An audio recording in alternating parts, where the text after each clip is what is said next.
Hello and welcome to another episode of the Husky Barbu podcast. This one is actually going to be a little special. I have to record the intro of this later after the fact. I'm actually going to be joined here by a coworker who I believe from now on will be co-doing this podcast with me. So yay, you will not be hearing my boring ass voice only.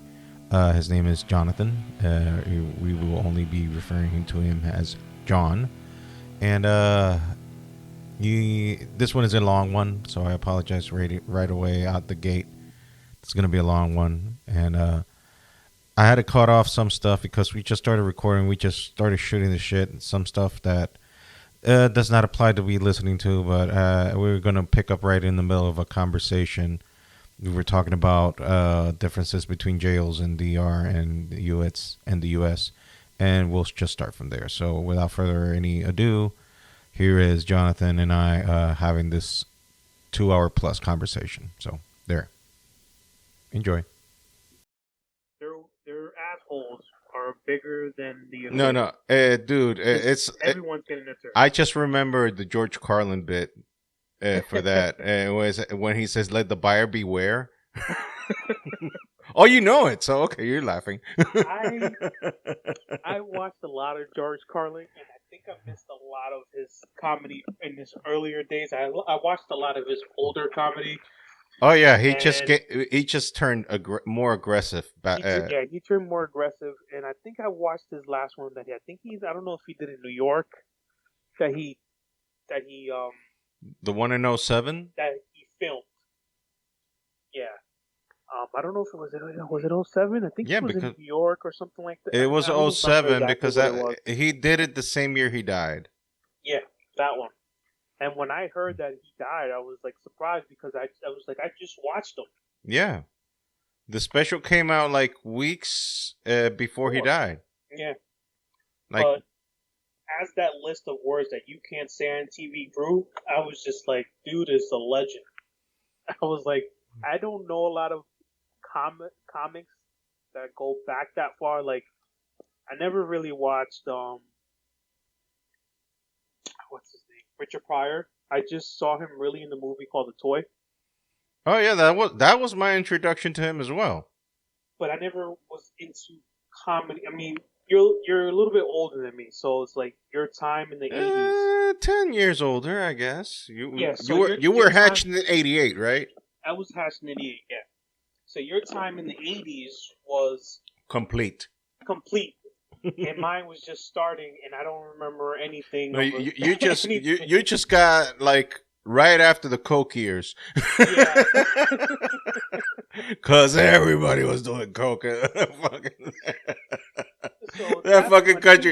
fucking country was just blow. It was just all white. It was just dusty all over.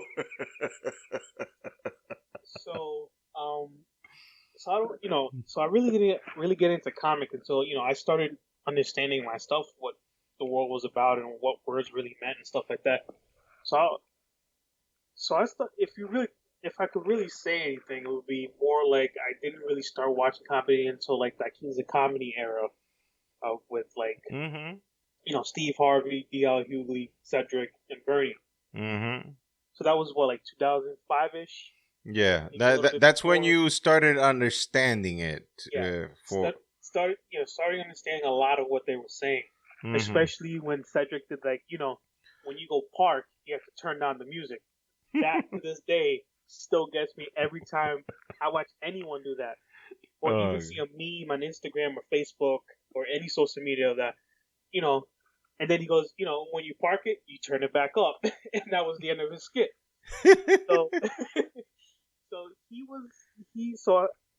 But I fell in love with Bernie Mac. But I heard Bernie Mac was great back in the day when I started to watch comedy. So when I believe it was in the days of Def Comedy Jam. Yes, he was a killer. He was an assassin. When you watched him, I mean, they gave him like what 5 minutes, a 5-minute set maybe. I mean, between him and Chris Tucker, they were murderers. And don't even get me started with Martin Lawrence. See, I tried to watch Martin Lawrence back in the day, but every time I went to go start watching him, something comes up. No. I mean, and he's been out of the game for a while. He's been out of the Martin Lawrence just came out with something last year or this year, didn't he? I don't remember. If I mean, I gotta look the at, last thing I remember from him, and I do apologize. It's not that no disrespect to Martin Lawrence. It's just that life, you know, when you get like when you have a kid, you have a wife, you know, you don't pay attention to much shit. And plus, I was living out of the country, so that's no excuse because with social media and internet, you know, the world has become a lot smaller than you used to be like 20, 30 years ago. But the thing is that like the last special that I remember that Martin Lawrence did, and this one, and once I say the name, you're gonna be like, dude, that was centuries ago. I'll be like, it was Run Tell That. You remember that one? Why does that sound familiar? Run Tell That is the special he did right after all the bullshit that he went through with Hollywood. When he was doing the Martin show, and he talks about all the experiences he went through, like what Hollywood was trying to do to him. I think I might have seen that one, but it's not. Is it that far long ago? Yes, it is. About? I mean,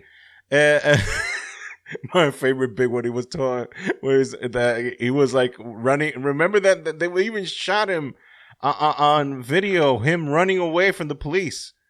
There was like they were almost going O.J. Simpson on his ass. God. And he was like, when I was in the street, I was just like, this song just popped in my mind. I really feel like somebody's watching me.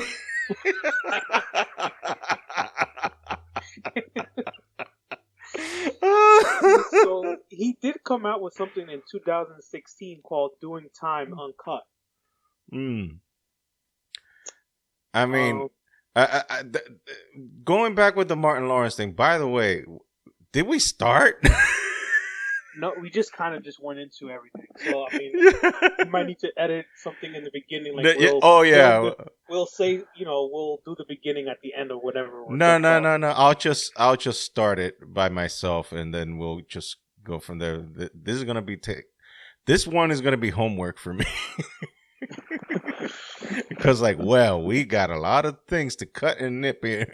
Yeah, I mean, like I said, at the end, we can always just, you know. Okay. But anyways, so yeah, those days, like, I remember Dave Chappelle when he lickety split after the Chappelle show. Oh, yeah, because he left a lot of money on the table. Yeah, that allegedly was $20 million. Allegedly. Yeah, but that dude, when he came back, he came back more powerful than ever. He did, but at the same time, he signed a deal with Netflix for like all the monies. I don't know what it was. What was it, like $60-70 million? All the monies. 4 shows. All the monies. And the dude already had 3 or 2 in his closet ready to go. That no one knew he ever did. He did it for all the monies. And now I think he signed up for another like 3 or 4 that he just came out with last year or the year before. Yeah, and now he's going to be doing a special with Chris Rock.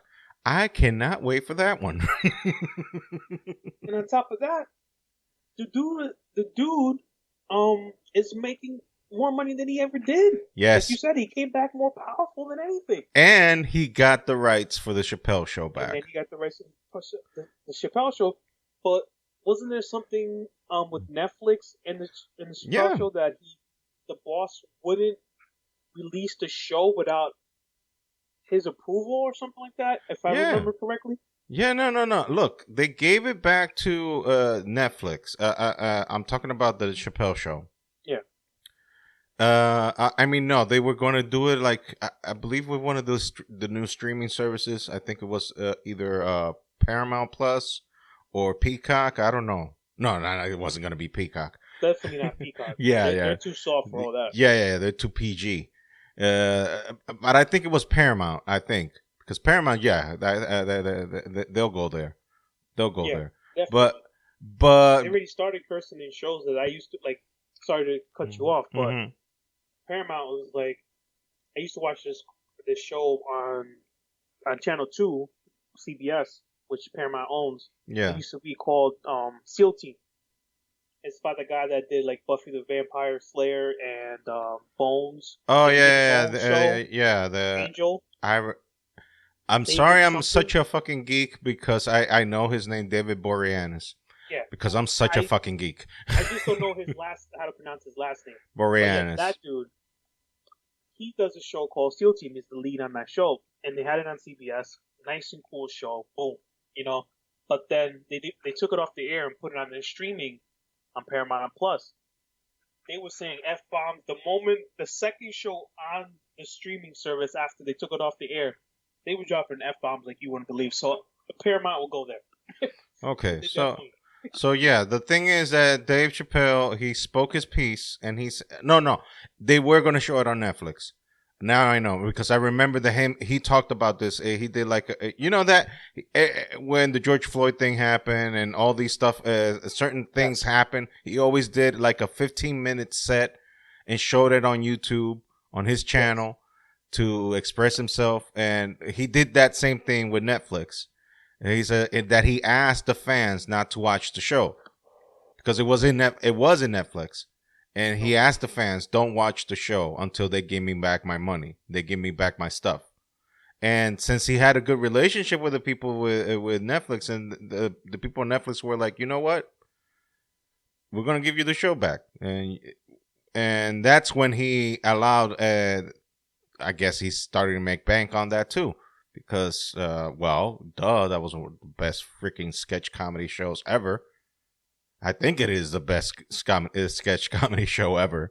Yeah, at the time. No, it still is. Watch it because Still is. I mean, if you are one of the people that still watch SNL, I'll be like, you need counseling. You need emergency counseling ASAP. Because the shit that they do, I mean, that show has not been funny. I don't know. And I'm old. And I remember SNL. I never watched SNL. I watched Mad TV. Yeah, that was 1,000 times better. 1,000 times better. And to this day, I can still watch He Looked Like a Man and then Stewart. Stewart had me dying. Dude, I remember what was the show that a bunch of guys started in Living Color. I never watched that. Oh my, no, because you were a pup back then. You were babies. Yeah. I was a preteen when that show came out, and man, the cast that fucking show had: Jim Carrey, the Wayans brothers, all of them, all of them, all of them, and all of them are really good. Yes, I mean Damon Wayans, Marlon Wayans, Jesus, Tommy Davidson. Ari Spears was in Mad TV. Ari Spears was in Mad TV. Yeah, Ari Spears was in Mad TV. Yeah, he was good in that freaking show too, man. Yeah. I mean, you just mentioned the names of the people, and Jennifer Lopez got discovered because she was a fly girl there. She was a backup. Yeah, she was a backup dancer. Backup dancer, right? A fly girl. That's what they called them, the fly girls. David Allen Greer. Yeah. Oh, Jesus Christ. I'm telling you, there was a murderer's row. You got Kim Coles. Yeah, another Jamie Foxx on there? Yeah, he was there. So Jamie Foxx has been around for a while. I mean, because he's in his late 50s. Really? He looks really good for his age. Dude, 54. Have you seen... Oh, okay, so I thought he was in late 50s. But you've seen his daughter? Yeah. Didn't she just graduate high school or something? Yeah. Ella tiene una chamaquita ahí grande. But, I didn't know Jamie Foxx... Like, I still only really recognized Jamie Foxx when he did his own show. Oh, yeah, the Jamie Foxx show and the WB network. The non-existent. That show was really good because it got a few seasons. Dude, like Steve Harvey had a show there. The Wayans brothers had a show there. Wayans brothers show was good though. Yeah. With John Witherspoon. Oh yeah. Yippity. Yeah. That was a good show. All the '90s shows were great, man. Yeah. The Martin. Dude, I didn't know Martin until I came on vacation and from DR here in like '96. I spent a couple of months and I just OD'd on Martin. Yeah, I was Mark, ODing on Martin. I was like, I that cannot. sh- I was that like, I show was need to legit. see this show. All and it gave. I think it was in UPS. UPN, sorry, UPS, in UPN that they used to give. UPN, that Channel 9 Yeah. That they used to give like reruns reruns all the time. all the time, and I was like, yes, like, is it 6 o'clock Martin time? Yeah, that Jamie Foxx show went 5 seasons, and I mean the first season was 22 shows, second season 22. They gave show that was the only season that was really low was the fifth season, the last season, which was 12 episodes. But he earned 20 plus on the four first seasons, so he did his thing on that show. Yeah, I mean, it went well for him. For all Martin did too, but it only really ended bad in the way quick it did is when he ended up fighting with Misha Campbell. Gina, the Campbell woman. Yeah, Tina, isn't her name Tina or something? Tanisha. Tina Campbell. Yeah, I know that her last name is Campbell. Yeah, her because she was married. She was married to the guy. She was married to Tommy. No. Who she was married to? Tisha Campbell Martin. Was it maybe her last name? No, her last name is Martin. Campbell came from her, but I think Martin came from her husband. Mm-hmm. So I think that the thing was that he was like almost like harassing her and shit. Yeah, so it was like supposedly it was just like bad. But I think something went wrong. Yeah, but I think they're in good terms now. Oh yeah, because like if you see like the last episode, you can see literally every time he came into the shot, she would leave the shot. Mm-hmm. And then vice versa. Mm-hmm. Yeah. No, because she even had to record on a separate studio. Yeah, and he just went buck wild.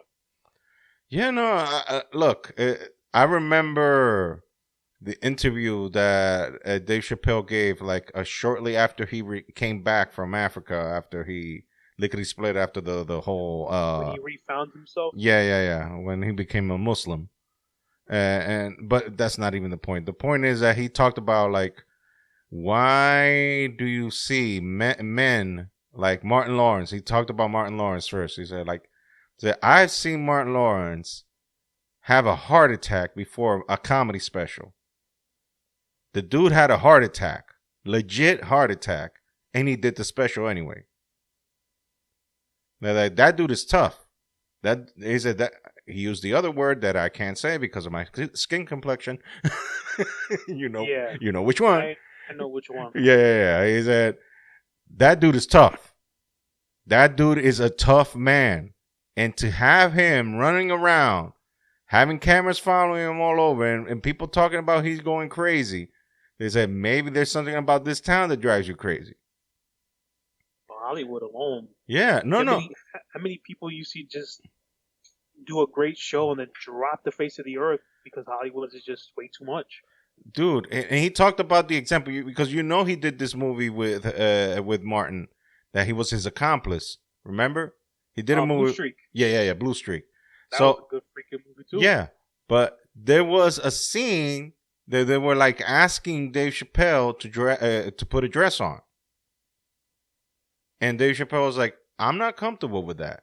He was like, "No, I don't want to dress up as a girl." But look, everybody's done it before. Like Eddie done it. Martin has done it. He's like, yeah. And they're like, and he was like, yeah, they did it, but that's not me. And I don't want it. And apparently it became a big, giant freaking deal. It became such a big deal that even the producers of even the executives of the movie came to the set and trying to talk him over. And he's like, no, I'm not having it. He was like, no, I'm not having it. We can do the movie. The movie doesn't need this scene. So I read the script. It doesn't need it. There's no need for me to dress up like a woman. There's no need. The movie can be fine without it. And they were trying to pressuring him, and then that's when he said in the interview, I don't remember. I think it was with Oprah or with the dude from inside the actor studio. I think that's where he was telling the story. He was like, "There's something about that damn city that is just crazy." That after that experience, I was like, He said, "Have you seen my ass in a movie since then?" They're nah, because I'm like, no, I'm not dealing with these people no more. That's nuts. I mean, I don't even know where that scene will come from that they need to put him in a dress. Exactly, and also, and he made a good point because he was almost going like conspiracy theory level. It was like, why does Eddie have to dress up like a fat man? Why does he have to dress up like a woman? Why does Martin? Well, Eddie made that movie though. Yeah, I know. That was part of the character. They wrote I that know. script. I know, but they said that, but he was like going conspiracy theory. Like what he was trying to infer was like, what's this necessity to push this agenda to have black men dress like a woman? Like, were you trying to humiliate them? You trying to make them feel like inferior? You know. So maybe he was reading too much in between the lines. Maybe, or maybe it's true. I don't know. I mean, I really don't know. Well, look at Medea. I mean, Tyler Perry has been doing Medea for how long? Dude, if he doesn't wear drag, where he would be now? Where would he be? He wouldn't be He would be nothing. He owns a motherfucking studio in Atlanta. Marvel did all his movies in his studio. Yeah, the amount of space that he opened up to build multiple. It's like almost like a mini Hollywood in Atlanta. Yes, that's why they do all the movies over there, because it's cheaper. You can't do movies in Hollywood no more because it's mad expensive. California is mad expensive. I think it is the most expensive state in the whole union. One, at least top 3. No, I mean, we live in one of the top 3. well, I live. You don't. But it's close. It's just as high, dude. Well, yeah, it's close enough, and you're basically New York adjacent. Listen, I can go walk right down the street from my house and put one foot on another side of the bridge and the other one, and I'm in both states. Yeah, the concept of the United States is still a weird concept for the rest of the world. It's like y'all a bunch of countries, but you're all one. Yeah. Because basically every state has its own law. Every state has their own laws. There are general federal laws, but every state has their own law. Oh, of course. I mean, it's just, they're right. I mean, the concept, because everyone, but you think about it, let me keep it PG here. The stuff that you do, say in Texas. I haven't been keeping it PG. I've been saying shit and motherfucker and fuck. Okay. So the shit you do in any other state, like Texas, I guarantee you, those guys carry a gun on them without even showing it. Dude. Imagine someone, just showing it. Imagine someone in New York just carrying a gun. You know, the process of people, the way people live in New York, it's a lot different than any other state in the United States. I'm just... By all fuck means, I live in Connecticut. I went up to, 40 miles up from here, which is Trumbull, Connecticut, and I hear these people calling a sub or a hero, which we know is a wedge, calling it grinders. That's what they call it. And they look at me when I say, "Oh, so it's like a wedge." They go, and they look at me like I got 4 eyes. They told me, what the heck is a hero or a sub or a wedge? I go, it's whatever you fucking people call a grinder. It's totally different cultures. Like every place has their own shit. So I think the government is just finding a way to. Each state is just finding a way to keep the chaos down to a minimum in each state. And well, good luck with New York. But just think about it. Everyone comes to America for change, for freedom, for a liberty. Because this was the last bastion of freedom left in the fucking planet, and now it has gone cuckooville. Well, of course, but think about these other states that you go, these other countries you go to. They all live basically the same life. Yeah. So I would dare say, I'm sorry I interrupt you, but I would dare say that in DR there are more rights, like freedom of speech rights, than they have here in the States. Like, for example, I'm not going to mention words that will get me into trouble, but certain terms that here in the States you cannot say at all because, and rightfully so in some cases, that you can't say that anymore because it's very derogatory and very negative. In DR, they'll just call you. That's your name. That's basically your name. Like when they see me in the street, they call me Gordo. Ven acá. Yeah. They just go, fat boy. Come here. Fat boy. Fat boy. It's nothing I didn't hear either. Because remember, I used to be in DR every single year until my grandmother died, and God rest her soul. I don't need to go back. Because they'll just, like, people be sensitive here, like, oh my God, they call me names. Go to DR. They'll call you everything under the roof. They'll call you like more. And also, if you're white and your hair color is dark like mine, they'll still call you Rubio. Like Blondie, come over here. They're like, I ain't blonde. You white. You white, man. You white. You dark like me. You white. Your complexion says European. That shit ain't from here. This shit ain't from this island. So you white. That means that you are Rubio. You are Blondie.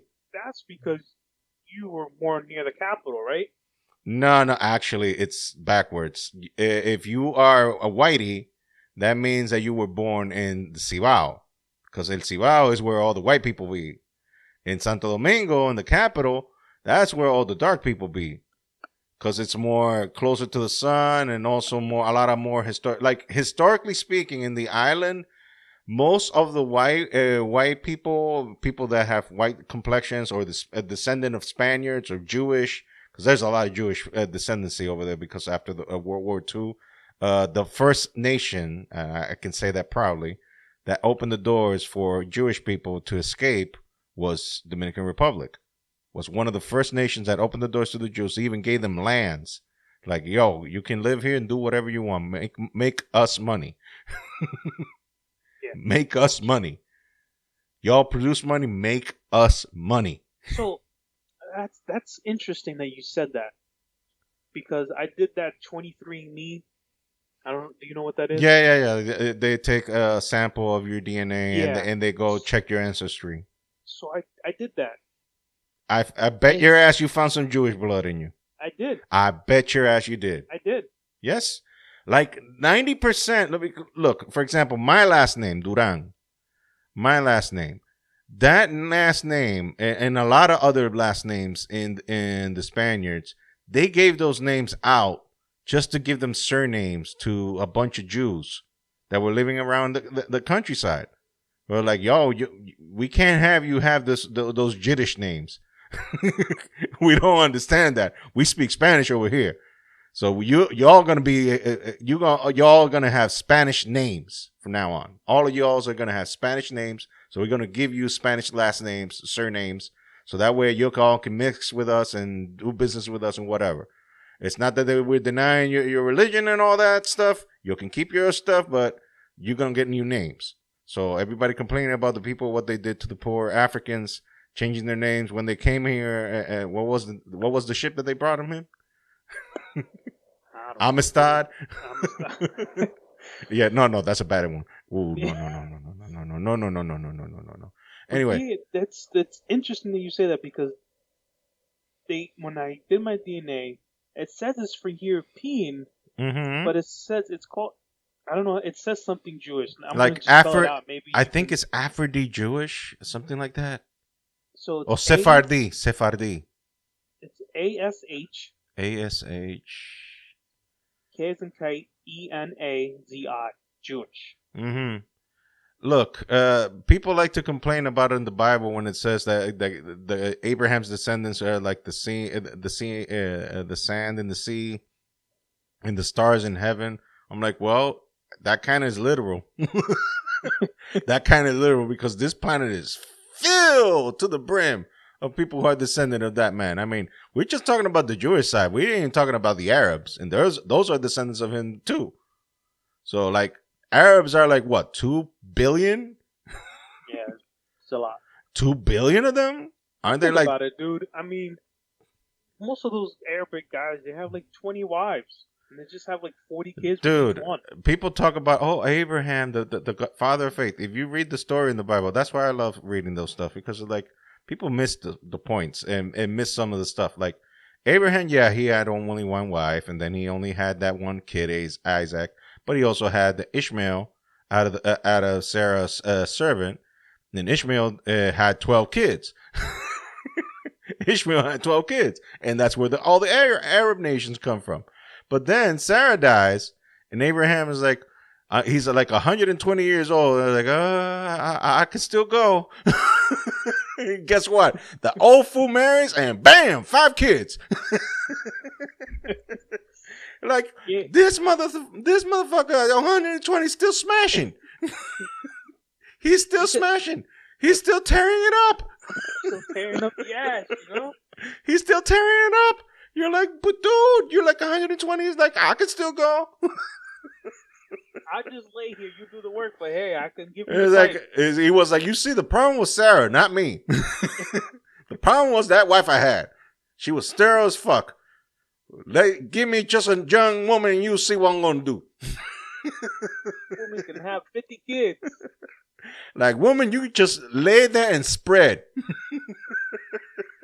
Or you hop on because, I'm 120. I can't do no more. Yeah. You 120. You'll be on top, and I'll just give you. Got the pipe, but you just do the rest. Yeah, it's crazy because I got a lot of. I look at this thing, and a lot of it is like Saharan African. And that comes, I know that's from DR because a lot of the a lot of Dominican people came from Africa. I always tell people when they ask, like, what race is Dominican Republic? That Dominican Republic does not have a race. It's a Jackson Pollock. It's a Jackson Pollock painting. It's almost like a mutt. It's a Jackson Pollock painting. You know what a Jackson Pollock painting is? No. It's just dribbles of stains in the wall. It was Smashville. It was like they united all these races in one island, and just somebody just yelled from a mountaintop, "Smash!" And everybody was like, "Whatever has a hole, go deep." Oh my god! That was basically it. Like you gotta understand, the Spaniards, they had 3 to 4 months that they didn't see no mushu. You understand what I'm telling you? Yes, I understand what you're saying. No mushu for 3 to 4 months, and these were not the best ideal citizens that they picked up for these travels. They took prisoners because that was the only people that were willing to take that trip. So we're not talking about nice people. We're talking about very, very, very like the bottom of the crop. You understand? So once they saw these women, these naked women, because all of them were naked. They weren't covering themselves. They had no little tutus covering their areas. No. They saw all these women naked. All these Aborigine women naked. With their titties out, with their booties out. They were just horn dog. They were just... So it's basically just open season. Oh, Lord. It was Smashville. As soon as they got in. As soon as they landed, it was like smash. Smash. Smash. Smash and smash. Ven pa' acá, mami. Come here. No. It was no. There was no need for communication. They just grabbed them by the hair, like, bitch. You're mine. Like, bitch, stay there. Wow. It was rape. I mean, like, look, for example, in DR, there are no descendants of pure Aborigines at all because they killed them all. That's why they had to bring the African slaves, because they killed all the indigenous. The only thing that survived was the half-breed kids. That's all that survived, half-breed kids. Because all the women that they impregnated, that's why you see that in DR they have like these features, like they look Aborigine, but they're not. Like they have like the Spanish features, but also Aborigine features. You're like, what the fuck happened here? Well, Smashville. That's what happened. Smashville. Back in the day, my great mama. Damn, that's going back. Yeah, that's interesting. I'm looking at my 23andMe completely different.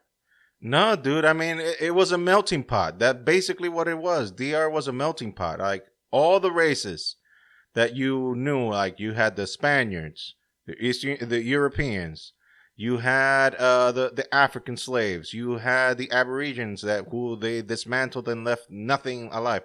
Because you have to understand, those Aborigines, you know what they did? According to whatever was left of their historical records, because the Spaniards just erased them from existence. They were the most easygoing people on earth. You know, all they did all day? Smoke weed. That's all they did. They just smoke weed all day long. All day long. That's all they did. It's like California. That was like, okay, we the head of the tribe, los caciques, that's how they called them. They were like, yo, we occasionally do have to hunt because we got to feed our people. So y'all can stop smoking for a while and go out there and see what the fuck you can find because we got to eat. Hey, don't bring me no damn squirrel. No, there ain't no squirrels in DR. There ain't no squirrels in DR. I know. I mean, I don't even know, like, what natural animals are in DR. What, like frogs, reptiles? Because DR brought. I mean, the Spaniards brought all the European cattle. Animals. Yeah, they brought cattle. They brought horses because there was no horses in DR. There were no horses. There were no cattle. There were no horses. There were no. It's probably more like sea-based, like fish. Yeah. Yes. On the island. Yes. They fished. Like meat was fish. I would doubt that they would eat crocodiles. Because they were so laid back. They're like, nah, we don't. I mean, birds are everywhere. Oh, yeah. I think they would have hunted birds. But they weren't like that big on hunting because there was no fighting. They didn't have to fight nobody. They all knew each other. They were like, oh, hey, dude, what's up? Hey, everything here. You want to smoke some weed? Fast, man. You want to smoke? Fast. You want to smoke some weed? Yeah, sure. What the fuck? Puff fast, motherfucker. Yeah, that's all they did. Smoke weed all day, every day. Then the Spaniards came and then they had to learn how to fight. They were like, oh, shit, we've done forgot about this shit. How am I supposed to do this when I can barely feel my arms? I'm like, I'm getting here high and these motherfuckers come here and trying to raid our women. Raiding our women, taking our shit. Fuck, I can't do shit. That's why they're extinct. The Spaniards had weapons. They had swords, spears. They had armor on. They were ready to go. They were ready for battle. And they also had a hard on. Anyway. Yes, that too. I mean, that was the best weapon that they had. Just eliminating all the poor bastards that were running around naked, just with their dinglings. Oh, God. So, see, we covered a lot of ground. We covered history. We covered comedy. We did it tastefully. That's great. Yeah. That's a good thing. Yeah, I mean, how can you say you don't get educated on a podcast, for God's sake? How can you say that? I learned a lot from you today, you know? Hey, history was my major. Yes, I mean, my wife's major is history too, but I mean... No. You know a lot of, like, the Dominican... Yeah, just world more out there. I mean, because I'm a firm believer in the people that know that don't know their history are condemned to repeat it. I'm a firm believer in that. Because if you don't learn from the mistakes that these motherfuckers made in the past, you're just gonna keep repeating the same goddamn mistakes. I'll make sure I wear clothes, don't smoke weed, and tell my wife to wear clothes. Yeah, like tell your wife to cover yourself up. Don't let no Spaniards come. What Spaniards? Where country you think we live in? Just beware of the Spaniards. That's all I'm saying. Beware of them. Like, for example, do you know, like, the most famous Dominican in history that people don't talk about him much, but only in certain circles they do?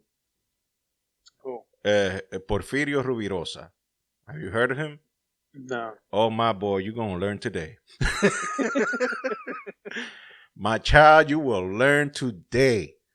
This is the quintessential King Dingaling. Is he the reason why everyone thinks that all Dominicans are hot-headed and think with their dingaling? In part, but this dude took it to a level of legend. What this dude did in his life, it is legend level, like untouchable. Like, men would worship the ground he walked on in the terms of the shit that he pulled off. Like, he lived. I mean, he died like in the 1960s in a car crash.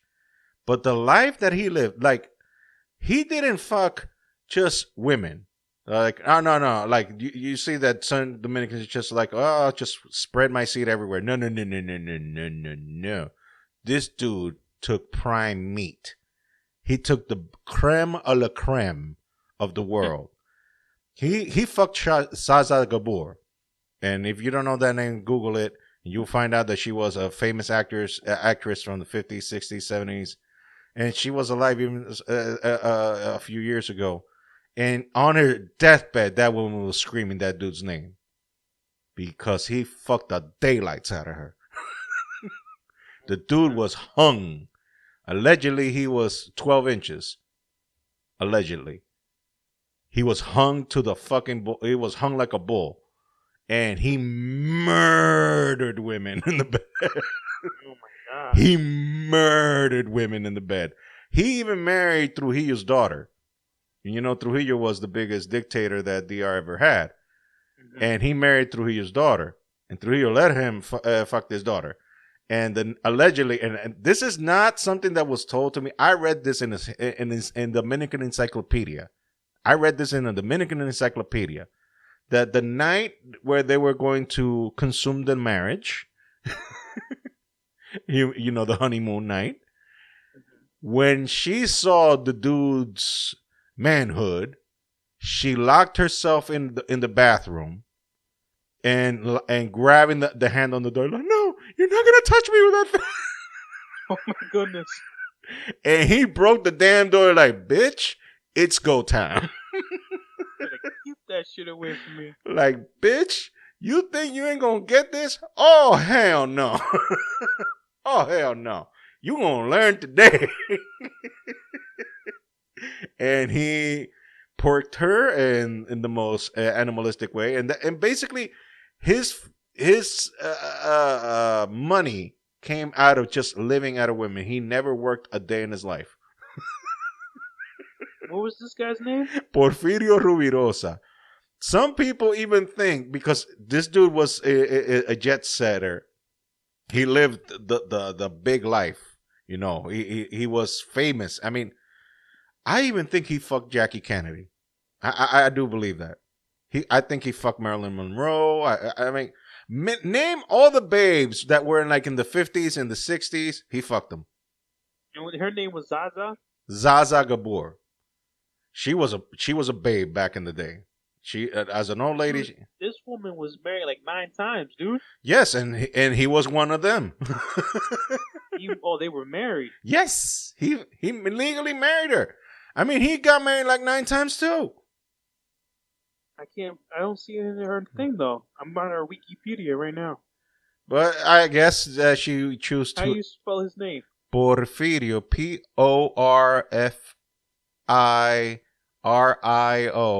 Porfirio. Rubirosa, it's Rubirosa.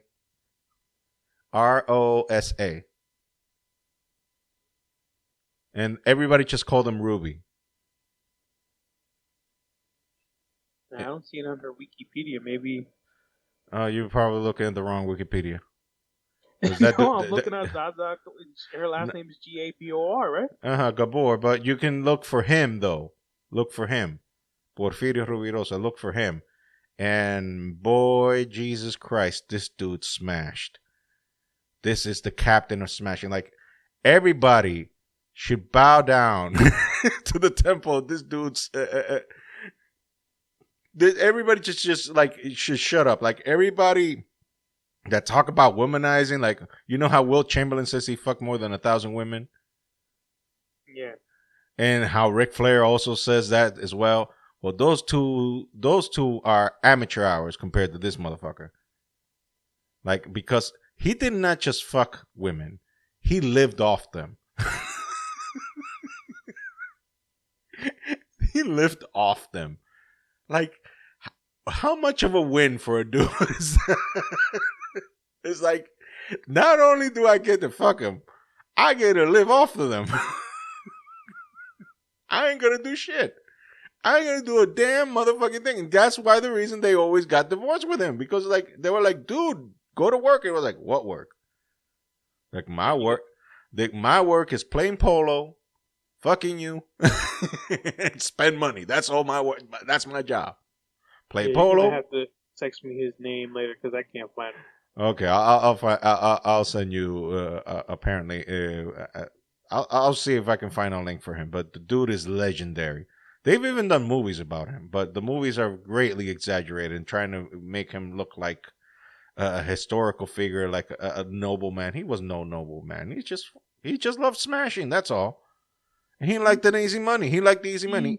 He liked the PUSSY. Okay. Yeah. He just wanted.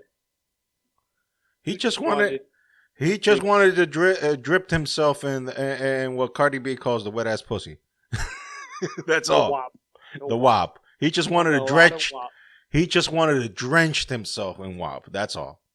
That's all. That's all he wanted to do in life, and also not work. Not work at all. He never worked a day in his life. Never. What? Never worked a day in his life. He would have to all these women he got married to money. Exactly, because they were all rich. All them women were rich. Well, if he's putting his dingling in every famous woman in the world, then look, why he needs to work? He probably got spousal support from them. Dude, because if you see a picture of him, he wasn't that good looking. You see him like, this is a mother. If it hangs down to your ankle, you don't need no good looks. Dude, like you see his face and it's like, I mean, ruggishly, I guess. I think I don't know what women would see in him, but that wasn't even the point. The point is that he was raised in Paris because his daddy was kind of influential, and one of the early governments in DR, they sent his daddy as an ambassador to Paris, so he learned how to speak French. He knew how to speak like 4 different languages. So this dude was smart. And he knew how to mac a lady in French. You know what I'm talking about? When people talk French, women just melt. He was dripping pussy left and right. He had pussy dripping out of his hand left and right. So he knew how to mac women. Like with all the women that like these hoity-toity women that don't want to talk with dudes, and they're like, nah, I ain't gonna waste my breath with you, you piece of shit. He just comes along and starts talking French and starts macking her in her ear, all that sweet talk. And then women, and a minute later, we're in bed and him destroying them. Hold on, I'll be right back. Hold my beer. Okay. Chamberlain, hold my beer, dude. No. I'm telling you, this guy was the pinnacle of macking women and getting them into bed and whatnot. This dude, it was on another level. He was on another level. Profitrio Rubirosa, dude, like the Mac Daddy of all Mac Daddies. The Don Juan. Dude, he was the Don Corleone of that kind of shit. And he always landed on his feet. It don't matter how broke his ass got. He always landed on his feet because all he had to do was open his mouth, show what was between his leg, and the women were like, "I give you money." Dude didn't even need to open up his leg. It was probably poking out like it was a damn... No, he probably was just adjusting it while he was walking. Yeah, exactly. Like, go back. Heel, boy, heel. Coming down. So yeah, that dude, like the shit he pulled off was legendary. Like I saw a dude, a German Dominican, did a documentary on him. It's on YouTube, by the way, so you can find out all the stories there. The dude starts narrating his life ever since he was a kid till he died. So the documentary is very good. It shows a lot of pictures of him from back in the day. He survived a lot of shit. But the thing is with him is that he always persevered. He always found a way to land on his back. And on the women's back, too.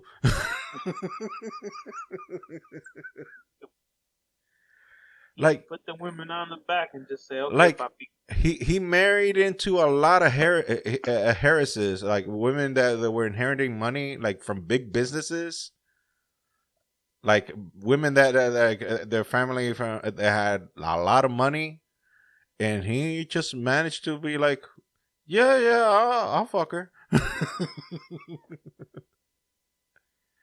And all these women just melt in his hand. It was amazing. Dude was a good businessman. I guess if you want to call that, I mean, if the women understood that was just a business interaction, not an actual love. I mean, there were a few of them that he did love, but then they fucked him over. But he was Well, like, it's probably because he was fucking everything else over. I mean, yeah, man. Oh, that's another thing. He never could have keep it in the pants, even if he got married. that's what I'm saying. So how do you expect to love someone and then just keep dingling it everywhere else? Yeah, and he never knew how to keep it in the pants. He just like, well, God gave me this gift. What do you want me to do? God also wanted you to love everyone, and you were way loving everyone. No. It's like I always tell somebody, like, you know how the old people back in the day used to have like 16, 17, 20 kids? Yeah, because there was no TV. Yeah. Also, it's because of that damn commandment God gave humanity when He made them. It's like multiply, fill the earth. And I'm like, Multiply, but don't multiply by 40. no, and I'm like, I tell like a friend of mine, he has like 4 kids, and I'm like, dude, when God said multiply, fill the earth, He wasn't referring to you only specifically. He wasn't talking to you specifically. He was talking about all humanity. Okay, so don't take it personal. Don't say like, no, I need to fill this earth. Ah, So dude. yeah, Damn. Mac Daddying over there. yes, that his legend has only grown with time. There are some people that even think that Ian Fleming, because he knew Ian Fleming, by the way, you know Ian Fleming, the creator of James Bond. No, but I heard of his name. I just Okay, never really looked into him. okay, well he created James Bond, and there are some people that say that he based James Bond on Porfirio Rubirosa in terms of the macking of the women. Hmm. Because all the military and all the espionage experience that comes from Ian Fleming himself, because that's what he used to be. He was a spy basically, and he was in the Royal Navy for England. So he was talking about experiences that he knew, but in terms of macking women and getting them into bed, he took it out of Porfirio, because like, dude, everybody that knew Porfirio was like, dude, how the hell do you do it? How the hell do you do it? And it was like, I just talked to them and then I showed them my dick. I just talked to them. Okay, don't leave out the important part. And then he just flashes that thing and puts it on the desk like, you like? You like? You want to touch? You like? And women were like, yeah, me like.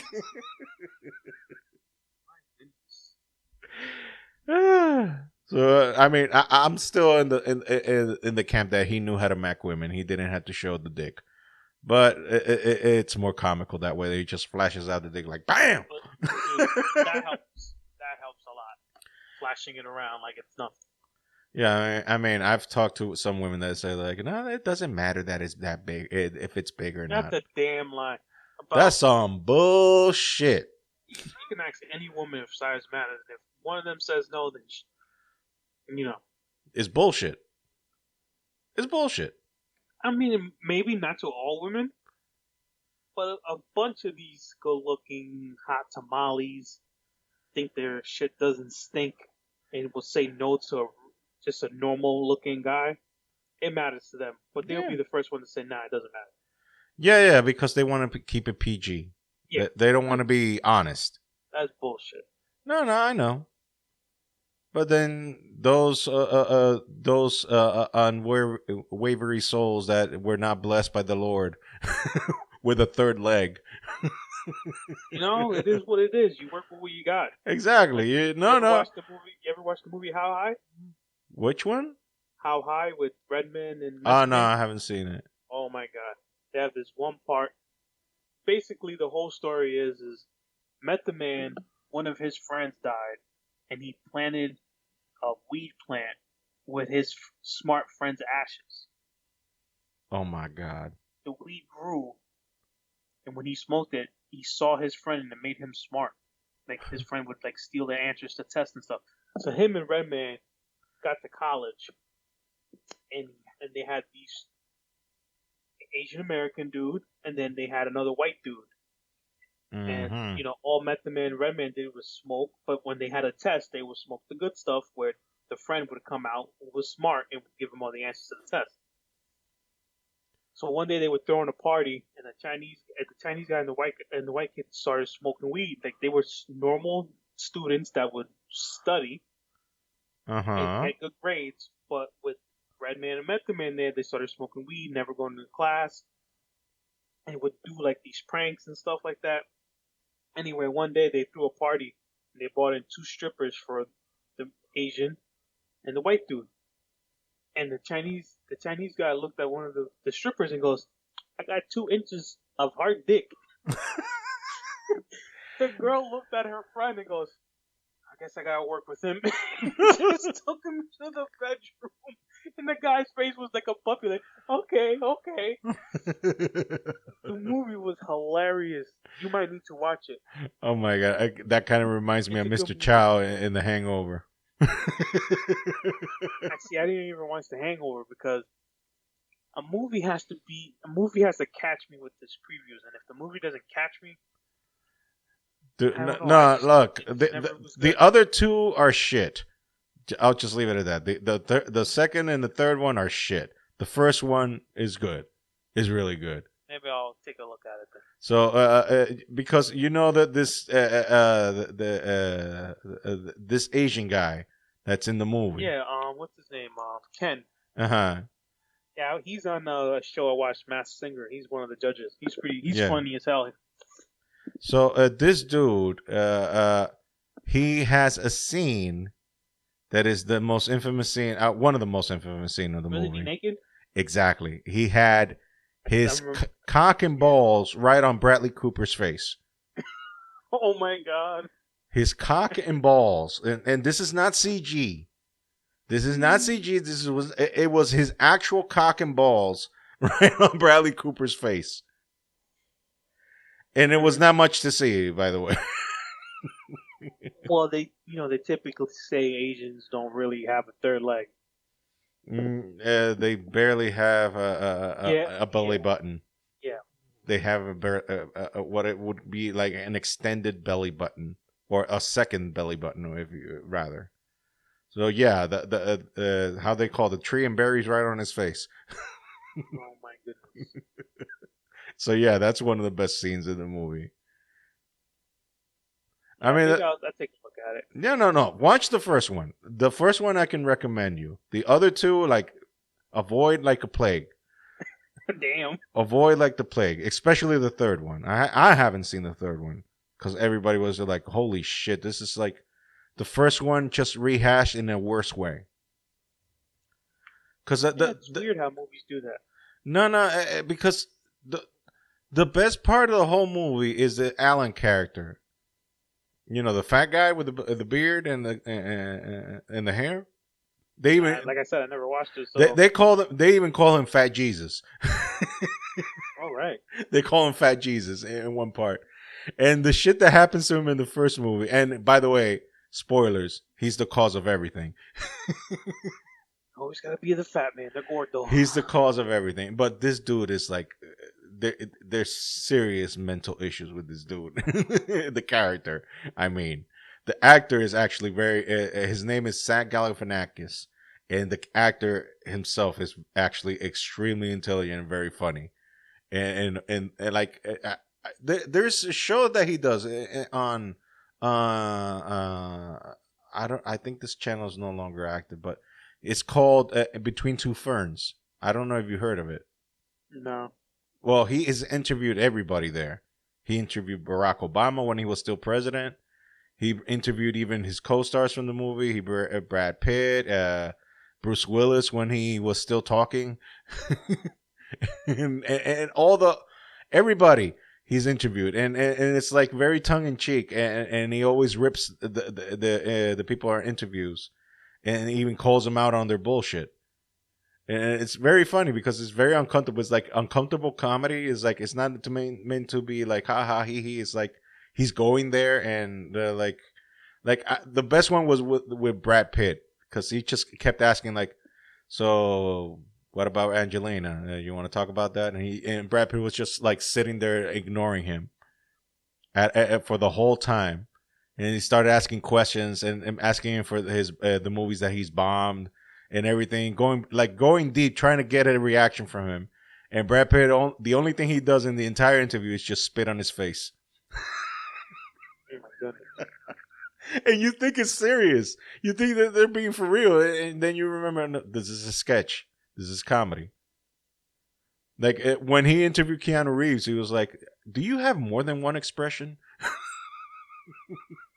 Don't mess with Keanu.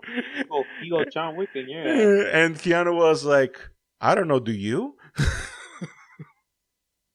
And Keanu was like, "Do you?" Because I've only seen one face that you make. It's like, I'm not the topic of the conversation. You are. I was like, well, you asked. I'm just trying to understand you. That's all. He has some crazy ass celebrities on here. Yeah. No, Supposedly he's still going. yeah. In between two ferns. I But forget. he hasn't done anything since. He hasn't canceled the show, but he hasn't done anything since 2012 with it. Yeah, because I guess he's busy doing other stuff. I mean, he's doing like he did one episode in 2008. Yeah, no, but the dude is very funny. The dude is very, very funny. He used to have a show in VH1 back in '01. That's how far back I go with him. And he's a total disruptor. He loves to fuck with people in the worst way possible. And there was this movie that came out back then. It was called Death to Smooshy. I don't know if you heard of it. No. No, well, look at the cast. It's Robin Williams, Edward Norton, Danny DeVito. Those are the people that are in it. Danny DeVito, by the way, was the director of that movie, Death to Smoochie. And it's all about Robin Williams' character is like he's supposed to be like a type of Mr. Rogers kind of thing, but he's a clown. But his show is going down the hill because the Edward Norton character is Smoochie, and his character he plays a rhinoceros for kids, and they found him on the park. The whole thing is the thing is that the movie is kind of boring, and they get misused Robin Williams in it, and the whole press junket that this dude did with them, it was just like insulting them. Like, do you know how fucking bad this movie is? And it was just talking to them like for real. That was not even acting. It's just in the middle of the interview, he was just asking like, Oh my like, God. you know how shit this movie is? And they even asked Robin Williams, and Robin Williams was like, well, I got paid. That's all I care about. He's a damn purple dinosaur. Yeah. Wow.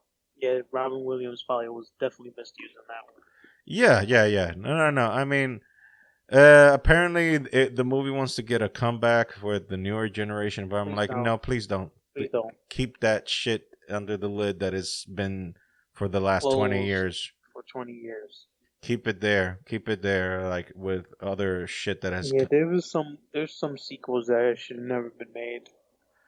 Yeah. And there's some that actually worked, but well, like to me, Scary Movie, the first one, it was good. Saved by the second one with the Wayans brothers. Oh yeah. It got saved. But 3, 4, 5, 6, 7, 8, 9, 10, and many fucking movies they came out with after should have never been made. Because after the Wayans brothers left, then that's when shit went to. The shit hit the bed, or the fan, or whatever. Yeah, they should have never. Yeah, there's some sequels that they should just keep it lid closed. Yep. One movie was good enough. They should have counted their blessings with that one movie. And they're like, yeah, this one was good, so let's keep it there. Sometimes you get too greedy. Yep. And yeah, so I mean, I've watched a lot of comedy movies. Not recently though. I mean, like movies now, I don't know what they are. I I've watched some maybe, and I'm right now. I'm just waiting until, like, for example, I wanted to see Doctor Strange, the new one, and I'm like, no, just wait until it comes out in digital. That's what I'm waiting for. I mean, I haven't with this whole COVID thing. I haven't been to a movie theater since God knows how long. I Well, the 2 or 3 years that we've been stuck at home. I Um, I know I'll go. I don't give a shit.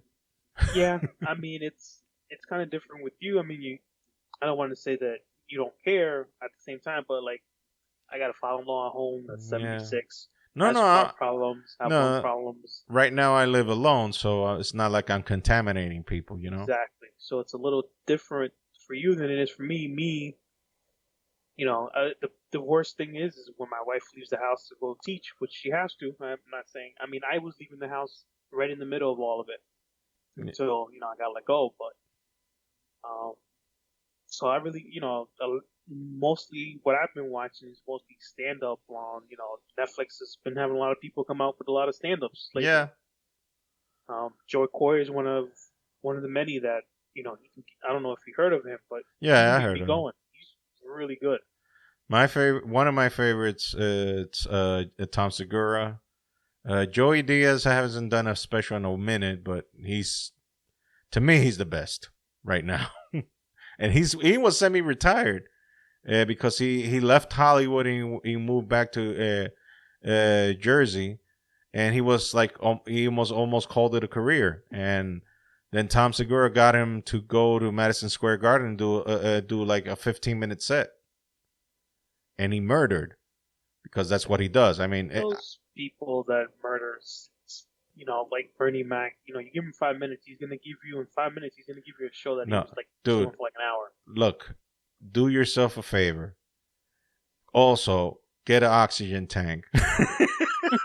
I got one because of my father-in-law. I got a bunch Well, of. take a loaner and get that oxygen tank because, boy, when you find, like, for example, look on Google, I mean, on YouTube, and search the best of Joey Diaz in the Joe Rogan podcast and the Joe Rogan experience, the stories that come out of this man's mouth will leave you almost, it will leave you in tears. It will leave you without oxygen. It is, oh my God. The things that the words that come out of his mouth. By the way, this man is not PG.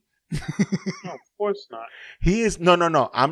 Look, he will say the word that we've been avoiding all day. We've been avoiding a lot of words all Well, day. all the words that we can avoid just so we don't get canceled, he will say them, and he don't give a flying fuck. He doesn't give a shit. He will say it. He's like, I'm almost 60 years old. I don't give a fuck. What the fuck you gonna cancel me for? I cancel myself. Wasn't this guy? He looked like I didn't even know this dude's name, but wasn't he like in Spider-Man 2. Spider-Man 1. Yeah, Spider-Man 2. He was in Spider-Man no, 2. wasn't he in And The Longest Yard. Sopranos? Longest Yard. Yeah, The Longest Yard.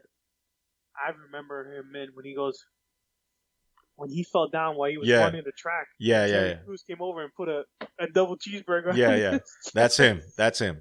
That's Joey Diaz.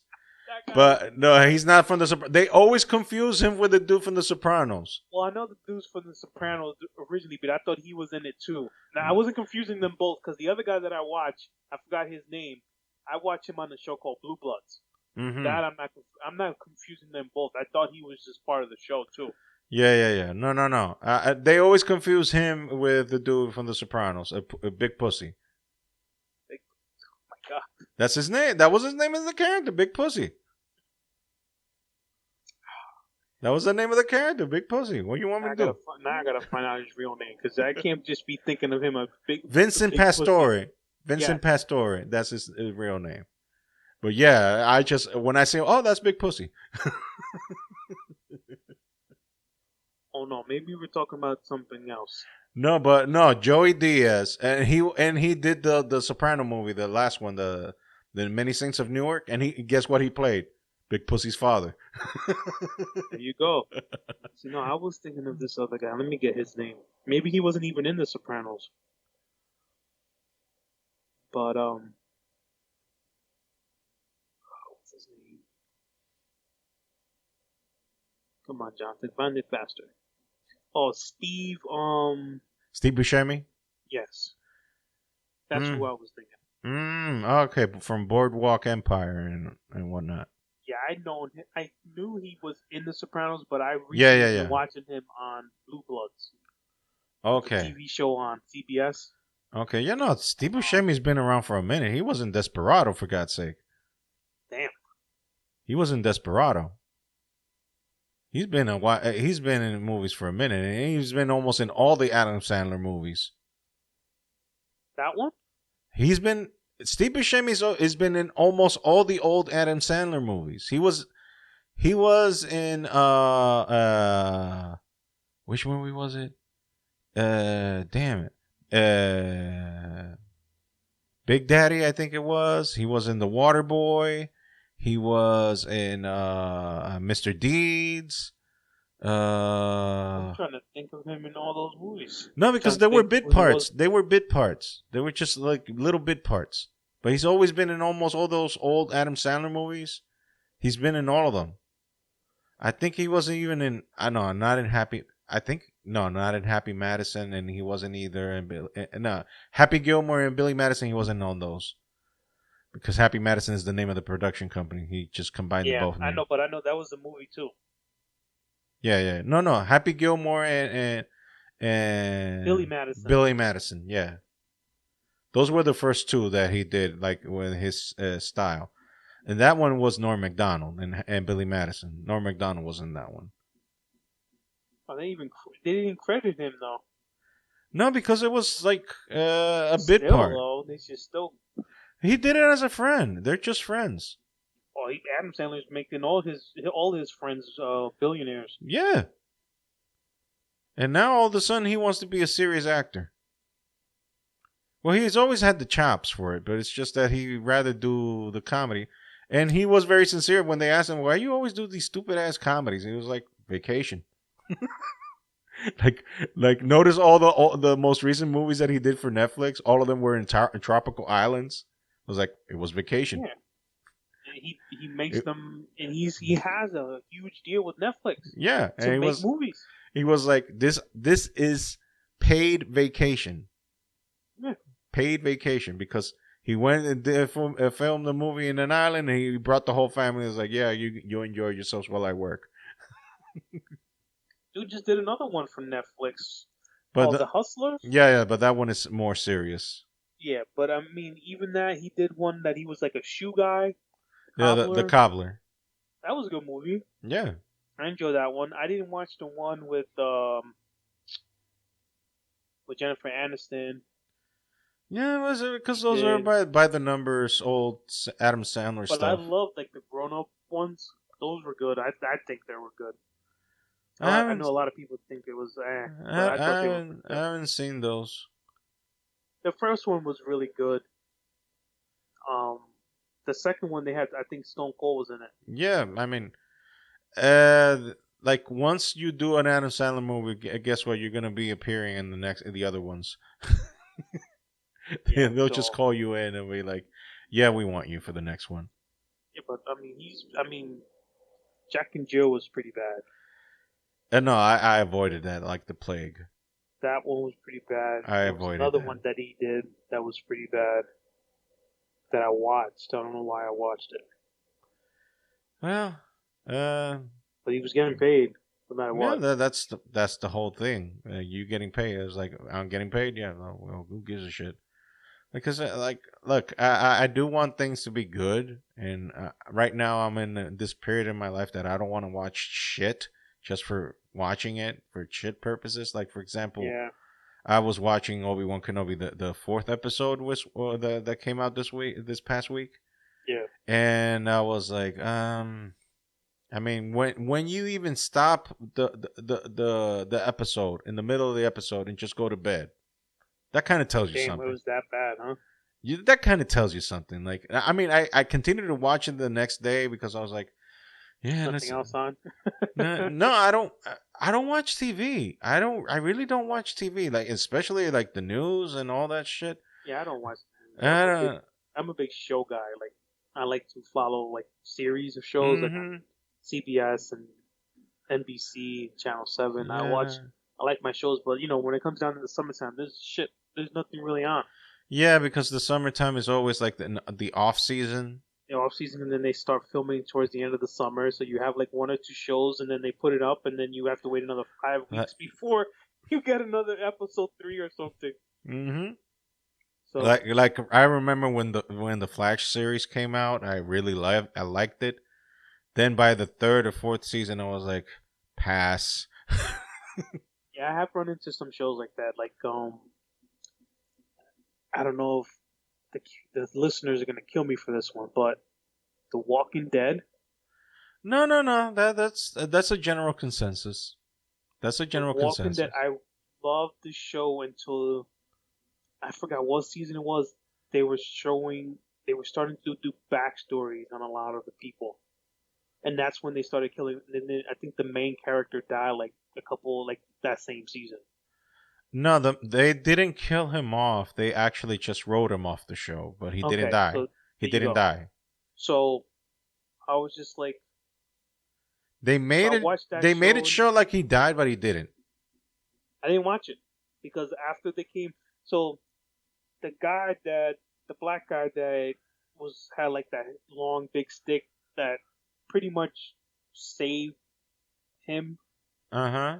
saved the main character. One of the show, they did a backstory on him. I'm like, oh, okay, this is okay. And then they show like a new episode, and then they started doing backstories on like people that were just coming back into like coming into the Are show you again. I talking was about like, The Walking Dead or Fear the Walking Dead? no, The Walking Dead. Because I never watched the Fear the Walking Dead is basically that. It's like No, backstory. so they probably started what they were probably started to do was they made the Fear of the Walking Dead because they probably started losing viewers because they started doing that shit in the middle of the season. Because Fear the Walking Dead is even like before the events of The Walking Dead. Yeah, so no, but I was let me see. I don't know.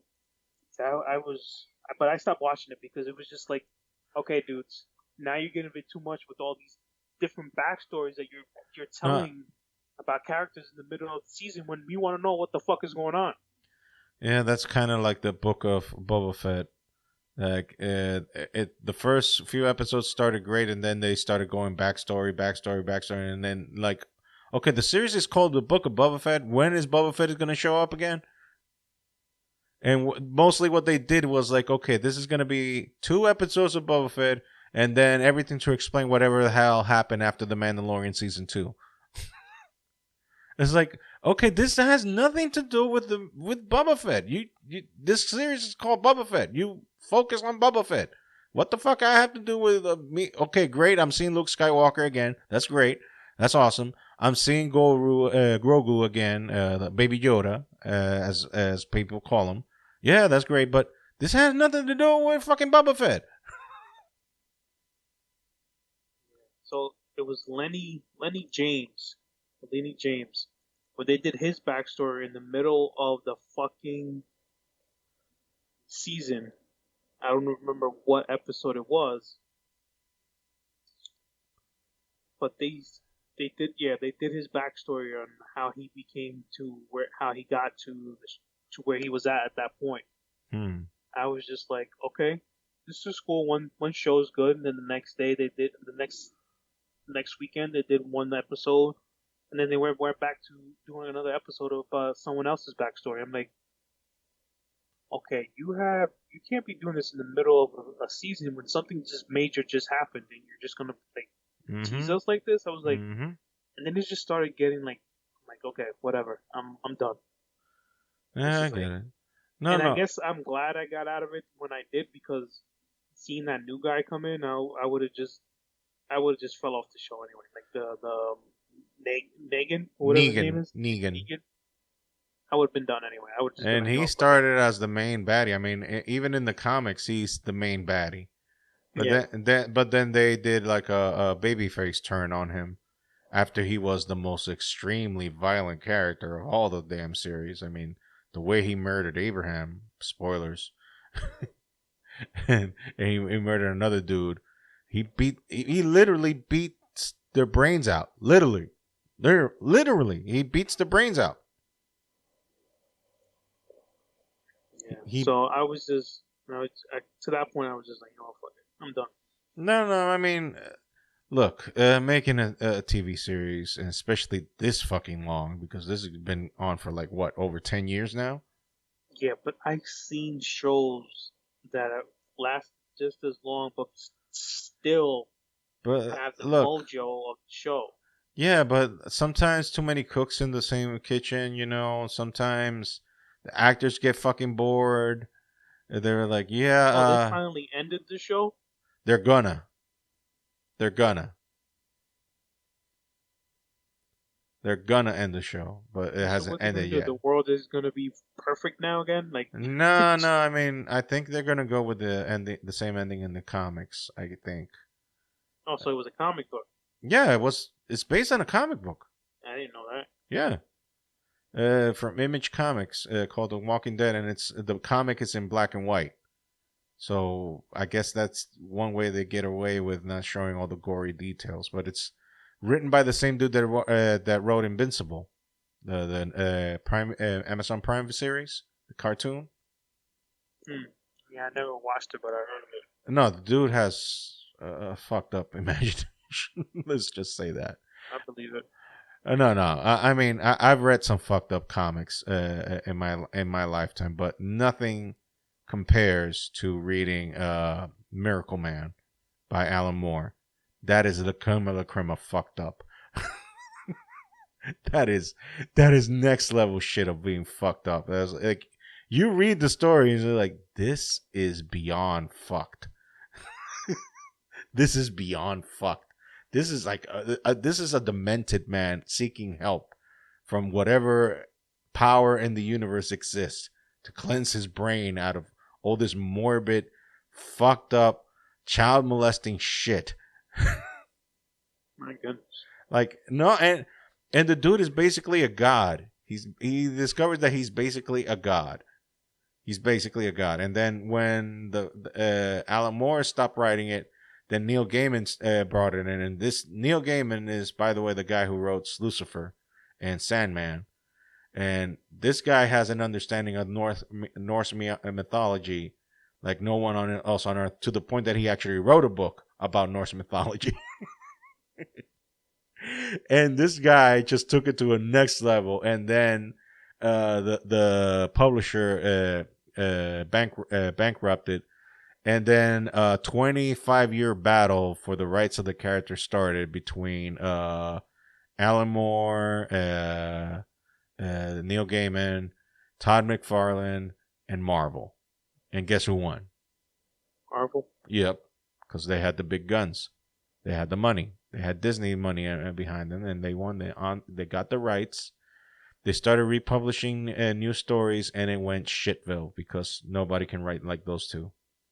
And plus, this is not a comic book for kids. Let's just say that. And even for adults, it's like too much. Like the scenes, the artists that they got for that first run. I mean, they literally drew a birth of a baby, and you see them pulling the baby out of the woman's vajayjay, and it's and when you read the commentaries of how the artist got that, he said, "Well, I just basically put a picture of a woman giving birth and just drew all on top of that. That's basically what it is." In every gruesome little detail. Wow. Yeah, so comic books, not just for kids. Yeah, I see that now. Yeah, no, especially that Alan Moore thing. That Alan Moore dude. I honestly believe he's the best writer in comics ever. That's a strong title to say, but when you write, you probably saw the movie Watchmen, right? No. Because it was too fucking long? Like I said, movies really, really need to grab my attention. And if they Okay. don't, it's Well, over. the good thing is that you didn't watch the movie. It's not because the movie is bad. Actually, it's very, like, I would say, like, 89% accurate to the comic book. It's just that that comic book, when you read it, if you get a chance to read it, it's too complex to put in film. When I read that comic book the first time, I was like, you cannot, you can't do this in a movie. You can't. You just can't because it's too complex. The themes, all the inside stuff that this comic book has is like it's too much. It has to be done in a series. But I was like, what fucking studio would do a series about this shit? Because it would spend all its money just on the special effects. Because it's too fucking complicated. Yet the movie for Watchmen is pretty damn close to the comic, except for a few things, and they had to cut a few corners here and there because obviously we're talking about a 12-issue comic, sorry. So we're basically talking about 12 episodes crammed into a 3-hour movie. Yeah. And But I didn't also watch it. and also directed by Zack Snyder, so everybody's favorite. Yeah, you know more directors than I do. I'm just. No. He directed Man of Steel and then Batman v Superman: Dawn of Justice. Man of Steel was with Hugh Jackman, wasn't it? Man of Steel, no, that's Henry Cavill, Superman, Man of Steel. Oh yeah, that's DC. I don't watch DC. I'm very. Jesus Christ! Don't tell. This is the thing. Like I tell everybody, yes, Marvel beat the bejesus out of DC in the movie department. Yes, It has nothing to do with. It has nothing to do with that. I just. I watched Batman. the And Batman just, no, or well, just I used to watch the cartoons, and it just never really interested me. It's like I was an X-Men guy. I watched the X-Men for a long okay, time. no, I And understand. cartoons, There's some people that are DC and there's some people that are Marvel. and that's what I grew up on. My brother used to watch X-Men. Well, I'm both. I love both. I can't. And there's nothing wrong with that. And I don't hold anything against you for loving both. It you can probably teach me a lot about the comics from DC That, and Marvel because I was never really a comic guy. I watched oh cartoons. I no, was a TV guy. dude. You loved reading. I was always a I guy that I'm a I comic loved to book watch guy the action. before it was cool. I was a comic book guy before it was cool. So it has nothing to do with because I'm a Marvel guy. I'm never going to watch DC. I gave DC a try. My stupid ass, what I did was I actually went to, and it wasn't even by choice. I went to go see the Batman that Ben Affleck did. So you saw Batman v Superman? Yeah, and that movie, Yeah. I was just like, I mean, I liked certain parts of the movie, but then I was like, yeah, you fucked it up. yeah, Not I was him, just like, not him. The script. It's because I they were trying to do so many fucking things, and me that knows the comics, I was like, okay, you jam packed 4 stories in one movie. That's fucking asinine. it just never grabbed my attention. Like, like I watched the movie obviously, and I paid And attention to it, but it just never and grabbed me. It was just like, okay, here, you and know the what it is? motives of turning Batman into the heel of the movie, practically, because Batman was practically the bad guy in the whole Yeah. movie Well, until then. The fucking stupidest scene under God's green earth. Save Martha. I'm like, seriously? He was just about to murder Superman, which is stupid, by the way, because in the real world, if an alien being like Superman existed versus killed his ass. it wouldn't even been a match. It would have been like laser shot done. That's it. Goodbye. It's like I remember when I at my old job in DR, because everybody knew I was Captain Geek. Everybody knew. So they honestly had a discussion in the floor. It's a call center, by the way, and they were like, "Who would win, Batman or Superman?" Oh, come on. And they were having this discussion like for an hour, and then they finally were like, Let's ask Captain Geek. And I was like, okay. First off, before I give my answer, y'all know you're talking about fictional characters, right? y'all know this is not real. Yeah, no, because the passion of which you guys were talking, it was like seeing a debate between an atheist and a Christian. Oh my God. The passion that I saw in you guys, like these are fictional characters that do not exist and has no bearings or whatsoever meaning on this life. And I'm the geek that has to tell you this. And I'm the one, and I'm the geek. I'm the one that collects these fucking comic books. I'm the one that has the fucking collection in his bookshelf. And I have to tell you this shit. What the fuck? It's like, okay, we cleared that part out? Okay, good. Now, the answer, Superman, all day, every day, twice on Sunday, like 15 times on a Monday. It's not even fucking close. Put it Batman prep time. Prep time my motherfucking ass. Prep time my motherfucking ass. Batman is a dude. He is a dude. Oh, he knows martial arts. Oh, yeah. He just has to get kryptonite. It's like all Superman has to do is laser, like you said. Superman can go to the fucking sun and shoot him from there, and then that's it. Rotisserie, Bruce Wayne rotisserie. I did watch though. You probably gonna be like, yeah, whatever. I did watch Gotham on Channel 5. I did enjoy that. I mean, it's I don't know how true everything was. That's another misconception that people have that don't read the comics. They're like, "Oh, this must be a comic." It never is. Like all the versions of Batman that you've probably been able to see are like iterations of certain parts of the actual character. The character in the comics is a billion times more cooler. Like Batman. You know what the joke is about Batman and why they even talk about the conversation about if it would be a fight between Batman and Superman is because they call Batman Bat God because he fucking knows everything. Because he's been in the comic books, he's been. I mean, he has the strength to fucking beat Superman. No. Wait. Let me tell you, he has in the comics. He's a 25-year veteran of being Batman, so he's not a kid. He's an old fuck. He's like in his 40s. So he knows shit. So he's been around the block a few times. So he is prepared up the yin yang for any conceivable fucking fight that's going to happen because he's the leader. He is the leader. I mean, Superman technically is the boss of the Justice League, but the strategic analyst of the Justice League is Batman because the motherfucker is prepared up the yin yang. He knows what to do in certain situations. Like there's one comic. Then an alien invasion came and eliminated all the members of the Justice League. They eliminated all of them, and they didn't pay attention to Batman because it was like, he doesn't have any fucking powers. Who gives a shit about him? He's just a fucking dude dressed like a bat.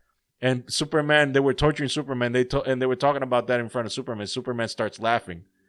And they were like, why are you laughing? Like, you guys are in trouble. Superman just like, you guys are done fucked up. You guys done fucked up. You don't know what the fuck is coming for you. Batman just needed.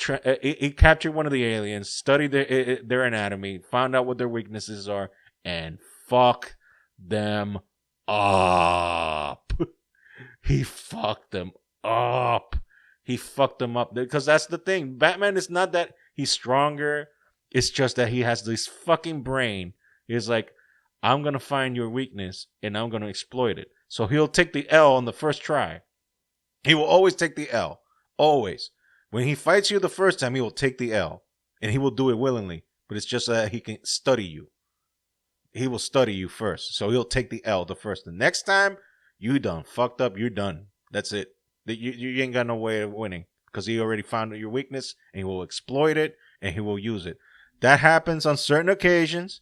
But like I said, you're going to fight Superman. It don't matter how many fucking prep time you have. Superman can just shoot a beam from far away and you're done.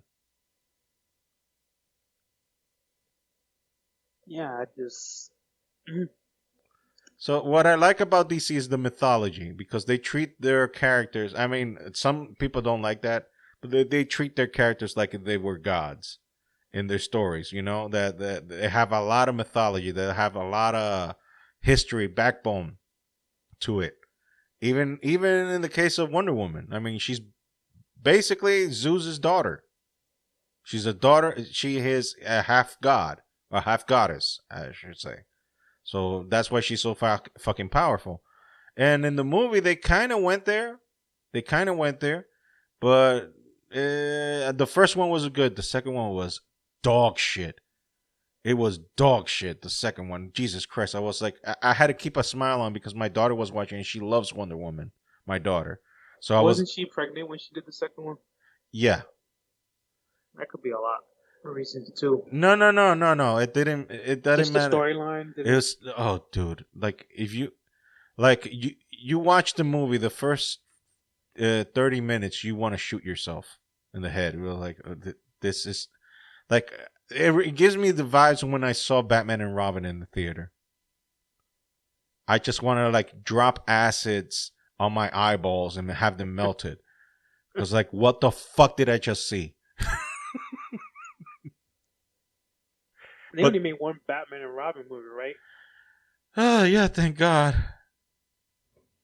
Because I know who played Robin, because he's in the show I watch on TV too. NCIS LA? Yeah. But who played Batman in that one? George Clooney. Oh, now I remember that fucking movie.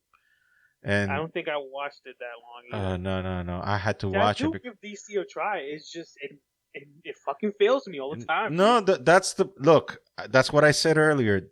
Marvel has DC beat on the movie department 1 billion times over, and I'll never take that away from Marvel.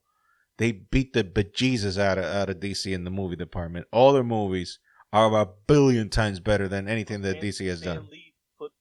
This is homework. Put a fucking team together like it was not. Wouldn't believe. It's all Kevin Feige. Kevin Feige has the blueprint. He set up a blueprint. He set up the way, and they did it, and they followed the blueprint, and they followed it to the end. So that's why they killed. DC is like improvise. They improvise. It's like, oh no, let's just make the money, and let's make the movie, and we'll collect the money, and without even thinking about, oh, should we discuss the story? What story? Let's just film it. People will watch this shit.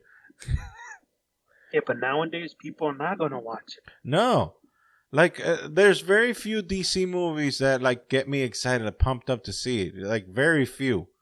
And I'm a DC fan. I'm a DC fan through. If you even put a gun to my head, I was like, would you prefer DC or Marvel? I'm like, okay, if you put a gun to my head, I'll prefer DC than Marvel, but only on the other mediums, not in the movie department. The movie department, they're dog shit. They don't do fucking anything good at all. The only good thing is in the movie department is Marvel. Now, in the cartoons, especially the Justice League one, the DC one, for me, in my opinion, the cartoons, it's because those Justice League cartoons were the best. They had great stories. In the video games, it's now as a tie. Because Batman had that Batman Arkham Asylum game, and it killed. But I almost bought it. I had it on my PS3. I downloaded it on my PS3. I got it digital on my PS3, and back in DR. But then Marvel came out with the Spider-Man games, and well, that blew that shit out of the water. That Spider-Man game is legit, bro. That's what I'm saying. I'm impartial. I love me my DC, and I love me some Marvel, but I'm impartial with that kind of shit because I'm not a fanboy in the sense that I blindly follow this shit. No, I taste this shit and I see, okay, this is good, this is bad. I love DC. I love a lot of shit about DC, but the movie department, they fucking suck. They have no idea what the fuck they're doing. It's more misses than hits. And they don't know what the fuck they're doing. Marvel got that shit down to a fucking science. I guess that's why I'm a big show and movie guy. And I told you, you get me with your coming attractions. And if you don't catch me, I'm not going to see it. Like, for example, I liked the Batman. I liked it. It didn't do it for me.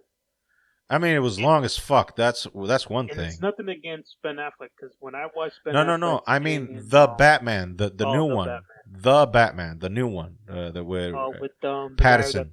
Patterson doing it. Yeah. I liked it. because it was more to closer to the Batman that I know, that which is one of the things that he's been called is the detective, because he's actually a detective. He knows that's what he do. Well, that's what he does. He builds up a case. He finds information, and that movie was more onto that line. Him detecting stuff, putting the pieces together.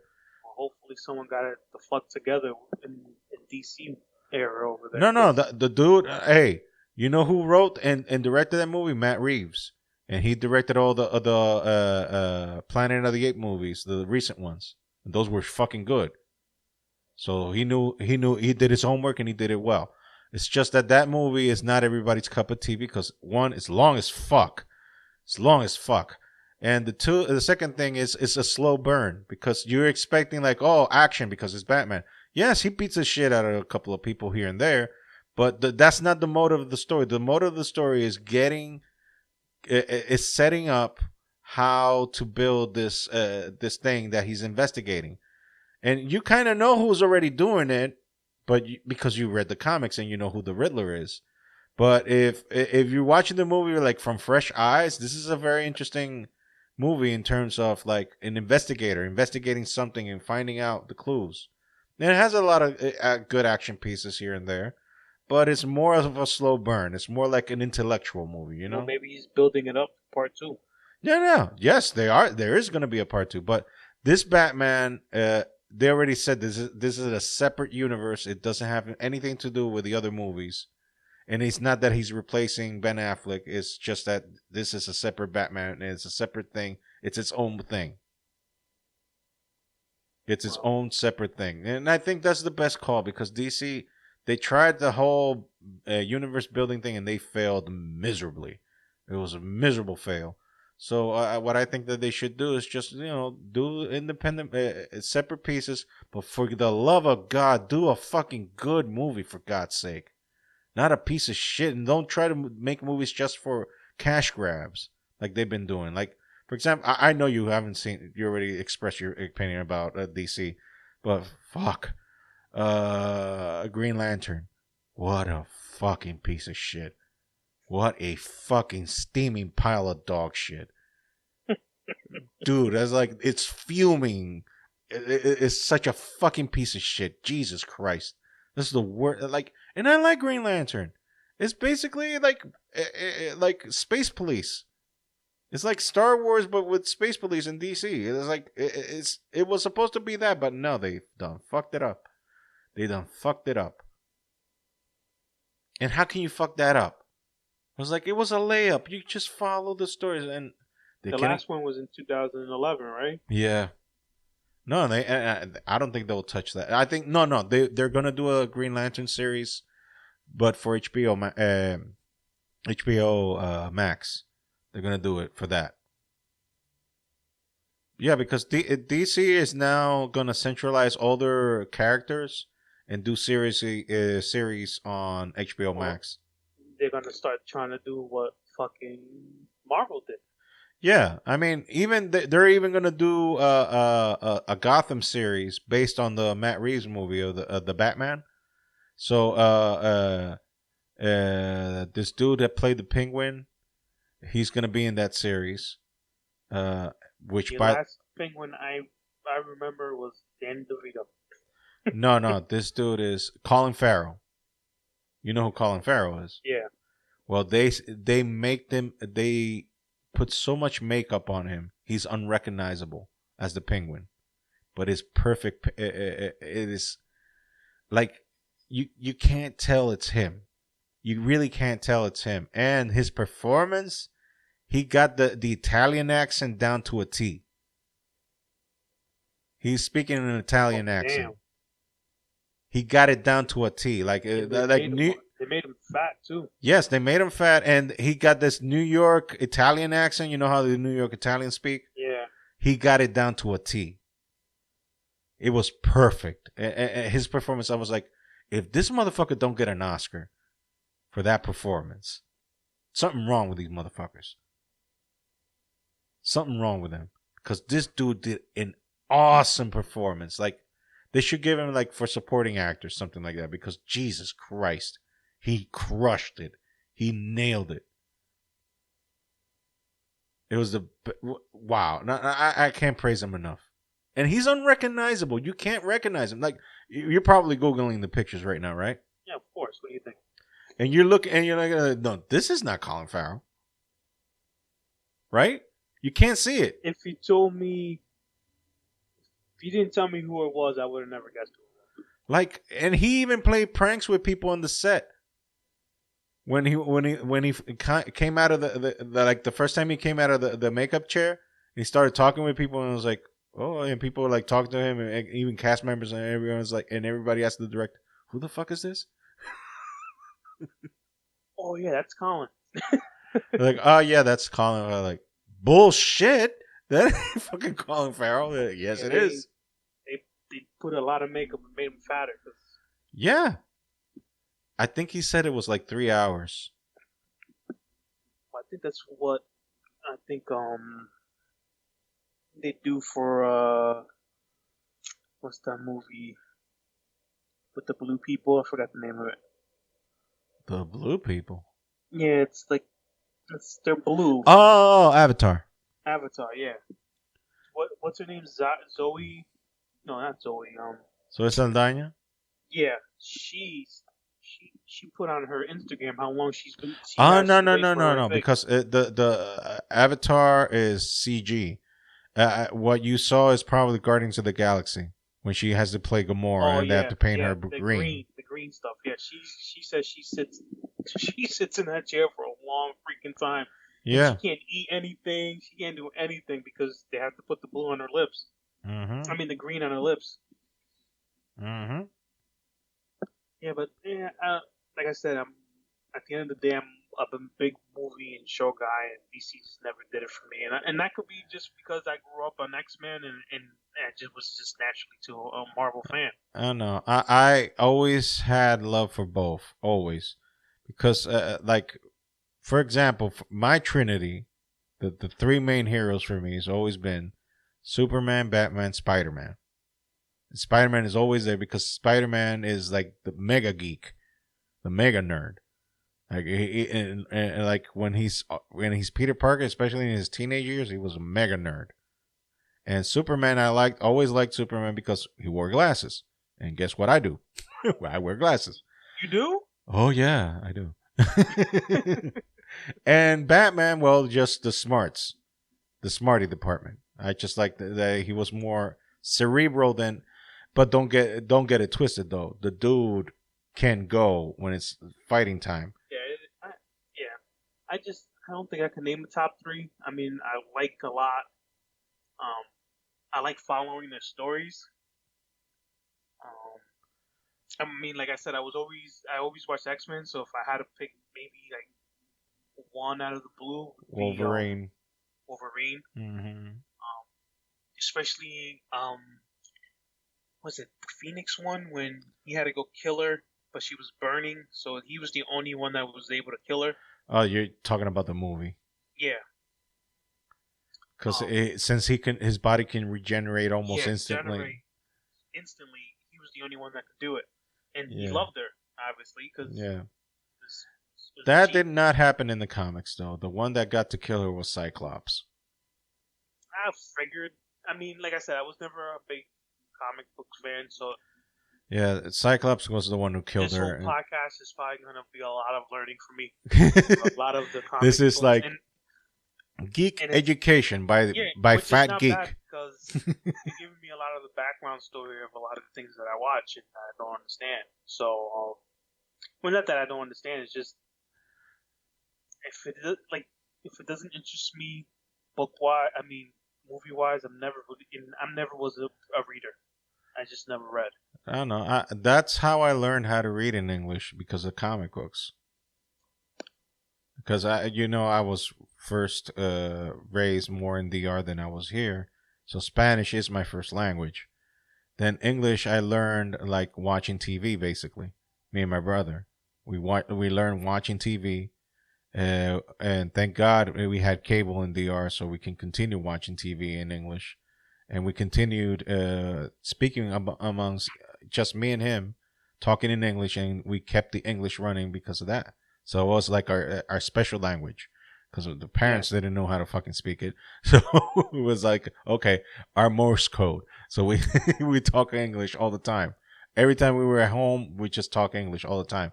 So the reading, I just like comics. So I was like, because I knew how to draw, and as a kid, and I always was mesmerized by the artwork of the artists, and here in the States, comic books are very like they're available. You can go pretty much anywhere, and you can almost anywhere you can find a comic. In DR, they are a rarity. They're literally I would call like a winged unicorn. You can't find that shit. You cannot find that shit for the life of you. So they're very rare in DR. So when there was a time like back in 20 I think it was 2013, 14, that they started selling Spanish comic book versions of DC. I was like, I went cuckoo for Cocoa Puffs. I was like saving money every week. I was like, I made sure that I didn't fuck up my baby's spending stuff, buying the Yeah. milk and all that stuff. So I just bought as much as I could. I didn't go gun hole crazy, but I bought as much as I could. And I still had some of those comic books, and I gave most of them to my daughter now, because now she's a geek as well. And I believe me, I didn't impose myself into like showing them you have to read comic book. No, she picked it up all by herself. She picked it up all by herself. And by the way, she all by herself. Also, she loves DC more than Marvel. Although she loves Spider-Man. She says Spider-Man is her That's your boyfriend. fault. She says Spider-Man is my boyfriend. That's what she said. Spider-Man is my boyfriend. And then sometimes she said, "Daddy, you know who you remind me of? Like what? You remind me of Hulk."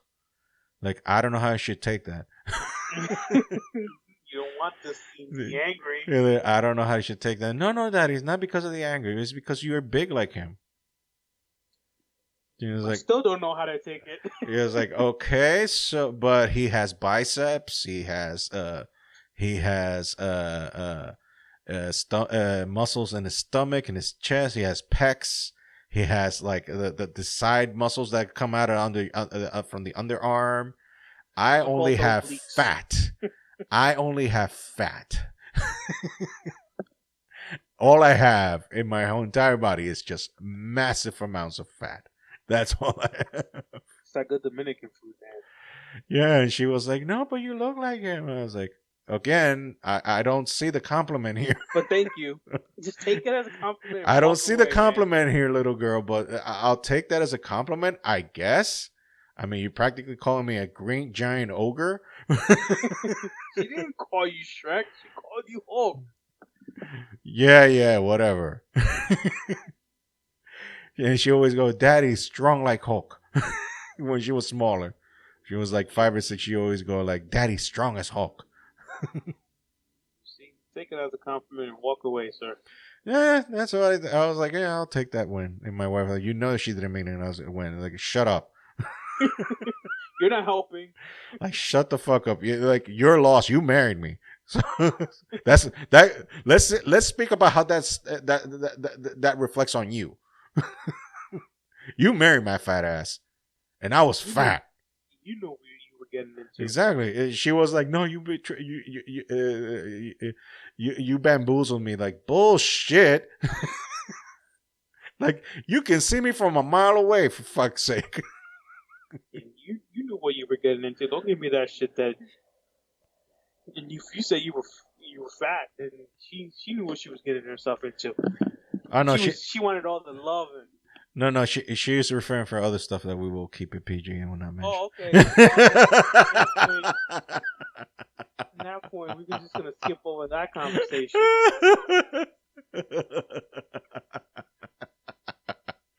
I bet when she listens to this, she's gonna be like, "No, you didn't. No, you didn't. You did not mention this in the. You did not make this public. Oh my god! Cut this out." Fuck no. My motherfucking podcast. I do whatever I please. Oh man. Freedom of speech, motherfucker. Oh man, she's gonna grab you by your balls, and you're not gonna have any anymore. Hey, her loss. Her loss. her loss. That's all I'm gonna say about that. I sounded like Forrest Gump in that part. That's all I'm gonna say about that. Life is like a box of chocolate. You never know what you're gonna get. I don't remember the last good movie Tom Hanks did. League of Their Own. Jesus Christ, that's even before Forrest Gump. Although it was good though, especially was good. Yeah, especially when he did like that 5-minute pee scene. Yeah. Hold on, I'll be right with you. 5 minutes later, that thing is still flowing. And then that girl wanted to give him the baseball card for he gets inside, then he just rips it off. That was a good movie. It was a good movie. Yeah. Especially his face when he was peeing like, Every man knows that face of relief. Yeah. Every male. You know, Austin Powers went a little longer than that one though. Yeah, but he first unfroze him. Oh yeah, but the Tom Hanks thing was better. Yeah, because just the whole background of it. Yeah, because the Austin Powers was done for like a gag. That's another movie I think they should have just stuck with one. Yeah, I mean 2 wasn't that bad. It wasn't too bad, but 3 was Jesus Christ. 3, yeah, my God. Jesus Christ, that they wiped their asses with the audience on that one. They was like, you know what, just fucking throw it out there and see what happens. No, maybe we can get some. The DC mentality: throw it on the wall and see if it sticks. Throw it in the water and see if the fish bite. Mm-hmm. Well, dude, we've been doing this for 2 hours now. This is almost getting Joe Rogan level. Yeah, and we could probably still go for another like 3 if we wanted to. No, I don't think the people would like. Yeah, I don't think the fans are gonna want. I don't think they would react this much. Y'all should have stopped at one point. We could stop here. I guess. So, take your bows and tell the people about you, because I guess I didn't even introduce you. Well, I guess you can call me John. That's what everyone else calls me. I'm a big sports guy, but also love talking about anything that I guess interests me. Then you and my brother would get along famously, because he's a big sports fan. Yeah, but I mean, we get along pretty well, and we don't talk about sports. I think the only sports we talked about today was League of Their Own. Yeah. Well, we're both Yankee fans. We're both Yankee fans. Obviously, me and Ariel met doing work. We were like the only 2 hired at the time. And the work shall be remain nameless. Nameless. So we met up at work. I started secretly. I didn't even really want to tell you that I was listening to it. I don't know why I wouldn't want to tell you, but I did start listening to it after I saw it on your Instagram. Well, that's been one of the times that I actually posted it. Yeah, so I started posting when you. Because my wife is like that. The reason why I put the tag on the podcast, the Schrodinger's Cat of podcast, is because if you don't know that it exists, it doesn't exist. Exactly. So I don't. You posted it, or maybe something. I forgot. Maybe I was looking at your drawing, and I was just going through all your links, and I found it, and I was just getting the courage to ask you. Do you mind if I wanted to join you? If I joined you.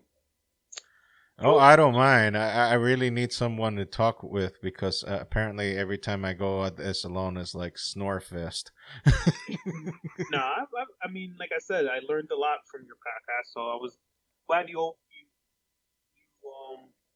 accepted me with open arms. So I'm hoping this is one of many. Yeah. After we got all the equipment and everything. Oh, together. Jesus Christ, that's a whole nother story. Yes. We would have to dedicate a whole podcast just for that. Oh my goodness, that was a trip. Yeah, a lot of investments.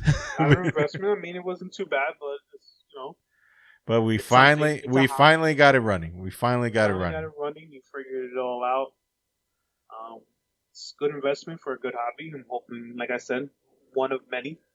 Yeah, hoping Um, that it pays dividends because, like I always say now in the podcast, help a brother out. help brothers now, Yeah, but help a couple of brothers out. help a couple of brothers out. I mean, I don't know what else to say. I mean, you always call yourself fat. I'm almost not the picture, but close enough. Just baldness. You have a lot more hair on top than I do. Yeah, because I probably was more pure descendant of apes. I don't know. Maybe my ape line was more pure. I don't know. So, I mean, what else? I mean, that's all I can really think of at this moment. But like I said, hopefully this is one of many, and we can continue just giving out content to whoever's listening to it.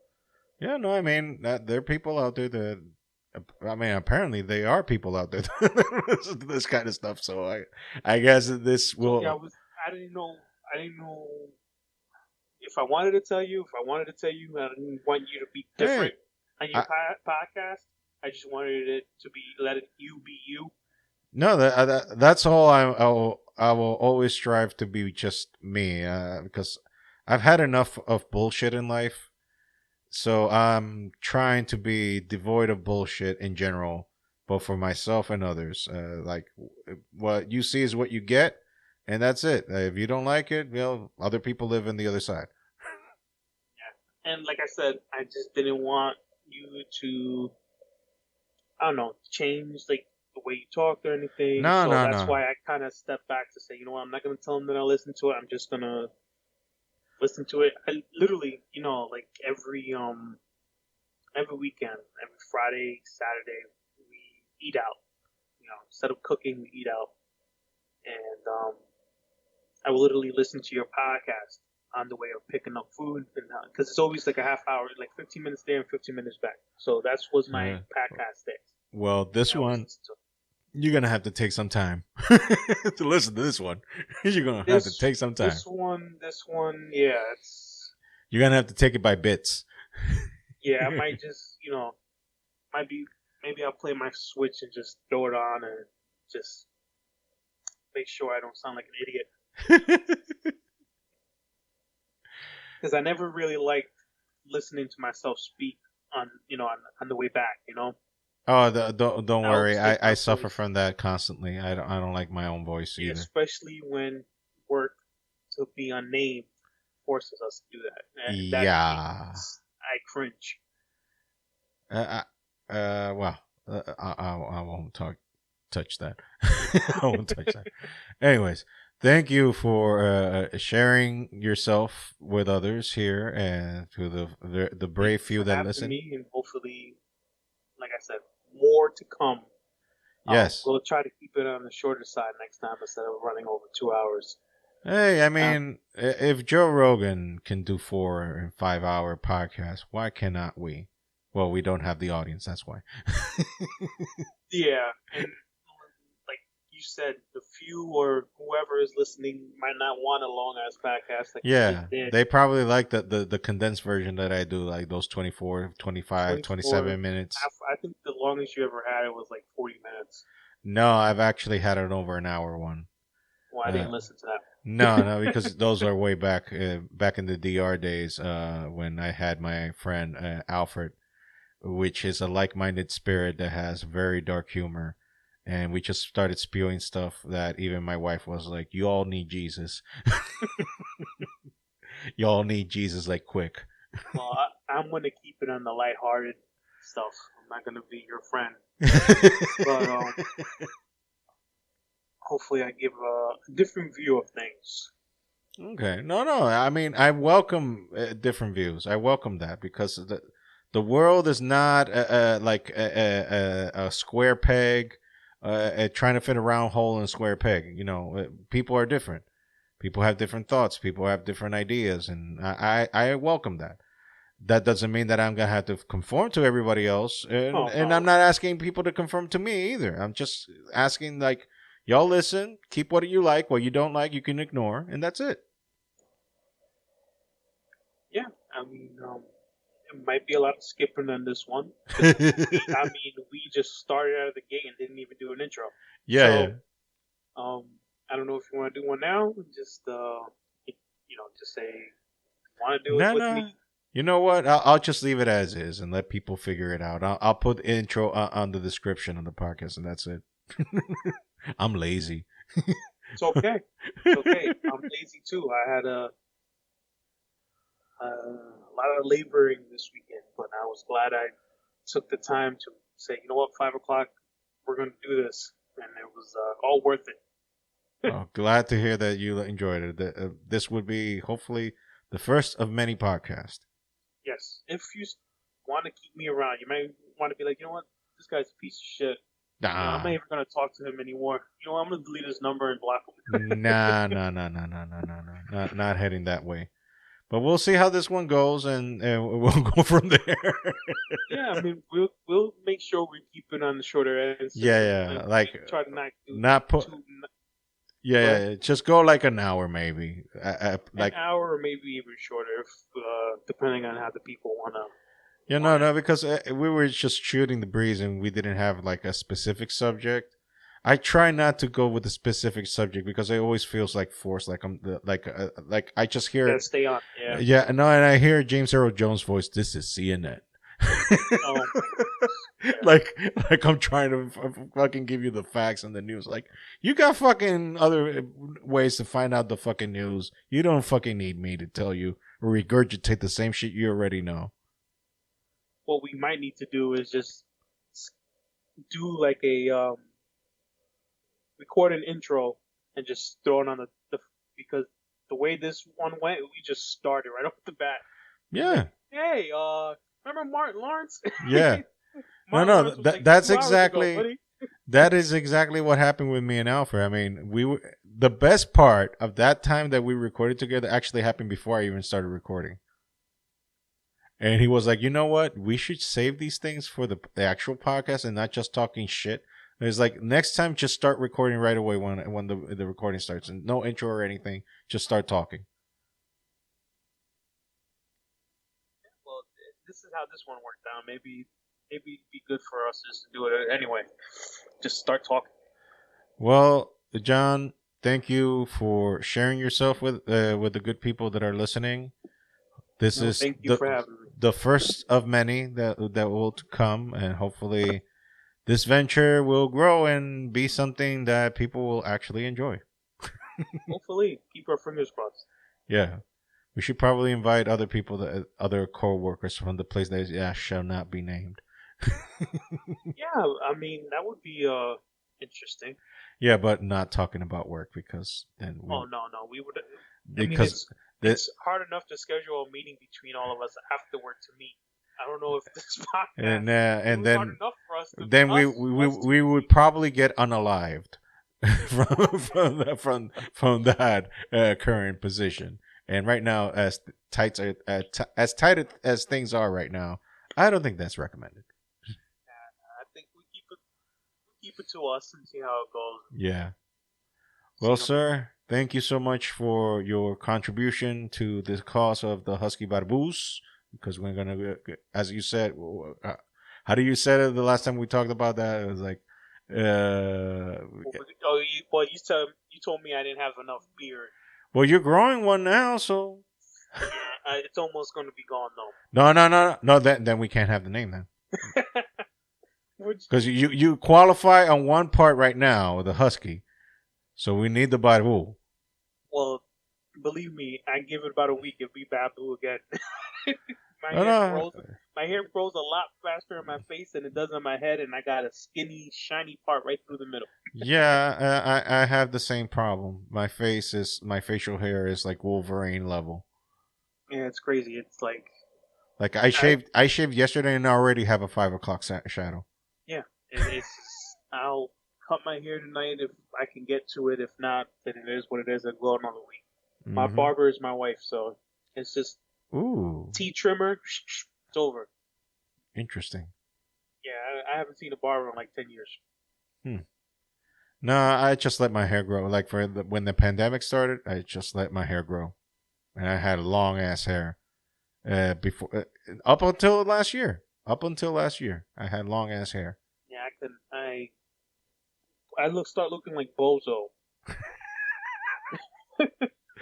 Picture it, if you will. Yeah, I look like Bozo, and the hair on the side and the back, and there's nothing in the middle. So it's just like, you know what? It's time to go. Like you have the perfect airstrip where planes can land right in the middle. Exactly. Oh, don't worry. I think my hair is receding, so I might probably join you in a couple of years. My hair's been receding for a while. I remember when my barber started. He's just like, you know what? I'm not gonna be able to do your lineup anymore. I'm like, just fucking shave it then. And it was over. But just if I can do a comb over with my beard, I would. Yeah. I don't do comb overs. I even told my wife, look, if this goes chrome dome, if this on top starts receding and starts getting those little batches of clear cranium on top, it's bye the hair. She was like, no. I'm like, well, it's in the genes. I'm sorry. They say it's from your mother's dad. Yeah. Your grandfather was bald. You're holding on this long. He wasn't bald, but he did recede his hairline way back. But he wasn't like bald. He died with a full head of hair. He might be in good. So it must be stress then. It could do that. Yeah. Mine was. It could also be diet. Oh yeah, no. Well, we can say diet also as well because I'm fat as fuck. I'm with you, buddy. I'm fat as fuck. The Huskies are here. Maybe we can change it from the Husky Barbu to just the Huskies. Yeah, no. I leave. I'll never shave my beard. I shaved once, and I look like a damn child. Well, my hair. Why I shave my beard is because it grows like curly. So the only way to really keep my beard fresh is if I put oil and beard shampoo, and just comb it down every day. But who has time for that right now? I wake up with an hour, like a half hour, like 45 minutes before work starts, and I shove down breakfast and log right in. So. Oh, well. You do what you gotta do. That's right. Well, once again, sir, thank you, because this has been the longest outro.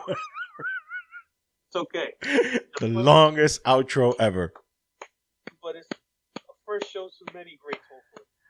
Hopefully. You want to just say the ending? Well, this has been the Husky Barbu podcast. I believe this is number 74 now, or 75. I don't know. I don't keep track of this shit. Although they have not been paying me well, please go to Teepublic store. I'll put the link in the description and buy something, because apparently, and people are actually listening, because this month, holy shit, it's been like four or five sales already so far this month. So people are actually, keep it up, guys. Keep it up. It's actually fucking, people are actually listening to me. So like, I'll keep asking them, please buy shit there. Shit that you need, not because I'm asking you to, but shit that you need, because it's not just the t-shirts. They also have like backpacks, cell phone cases, laptop cases, mugs, stickers, whatever the fuck. It's there, and you can buy it, and it helps a brother out. Plus, if you start buying more shit at my store, guess what? They start paying me more. They actually start giving my fee a little bigger, which I can't mention legally because then I'll go in trouble with them. So buying those stickers, buying shit, and make me happy. Give me money. Give me all the monies. Give me all the monies. Give me all the monies legally. Not like I'm trying to do sounding like Jerry Maguire now. Yeah. Show me the money. Yeah. I because I need it. I need to bring my wife and daughter here. So just being honest and sincere. So help a brother out. Get my family here. Get my family here. Get my family here. That's all I'm saying. Get my family here. I'll keep saying it again. Get my family here. We'll get them here eventually. Okay, so Jonathon, take your last bow now. Say bye to the good people. All right, guys, thank you for having me. Hopefully you continue to have me, and we'll promise to keep the podcast a little shorter next time. Yes, and not murder you guys with so many stuff like, will they shut up? Fuck you. You're listening. well, it's his podcast, not yours. Yes, it's your fault that you're listening, so not mine. So. I just talk. That's all I do. That's all we do. Yeah. Just babble. So once again, thank you for listening to the Husky Barbu podcast. Follow. Do you have social medias that you want them to follow you on? I do, but I gotta open it up. So once I open it up, you don't even know your handle. I don't, not at this point, because I set it up so long ago, and this is my first time doing it. So I'll get the handle for you guys next show, and we'll put it out there. Okay. Well, my the podcast handle is Husky Barbu Pod, and both Instagram and Twitter. My handle, my personal handle is that Ariel Duran, Instagram and Twitter. Do not follow me on Facebook. I will ignore your ass. Do not follow me on Facebook. He ignores me on Facebook. That is for old folks, and I do not use that shit because there are a lot of life takers there. I'll explain that term later. That's for next week. Yeah, I'll explain that term later. So, anyways, thank you for listening. Thank you for dealing with us for a 2-hour plus podcast. And I hope that your brain will recover soon enough. Peace out, everybody. Take care. Bye.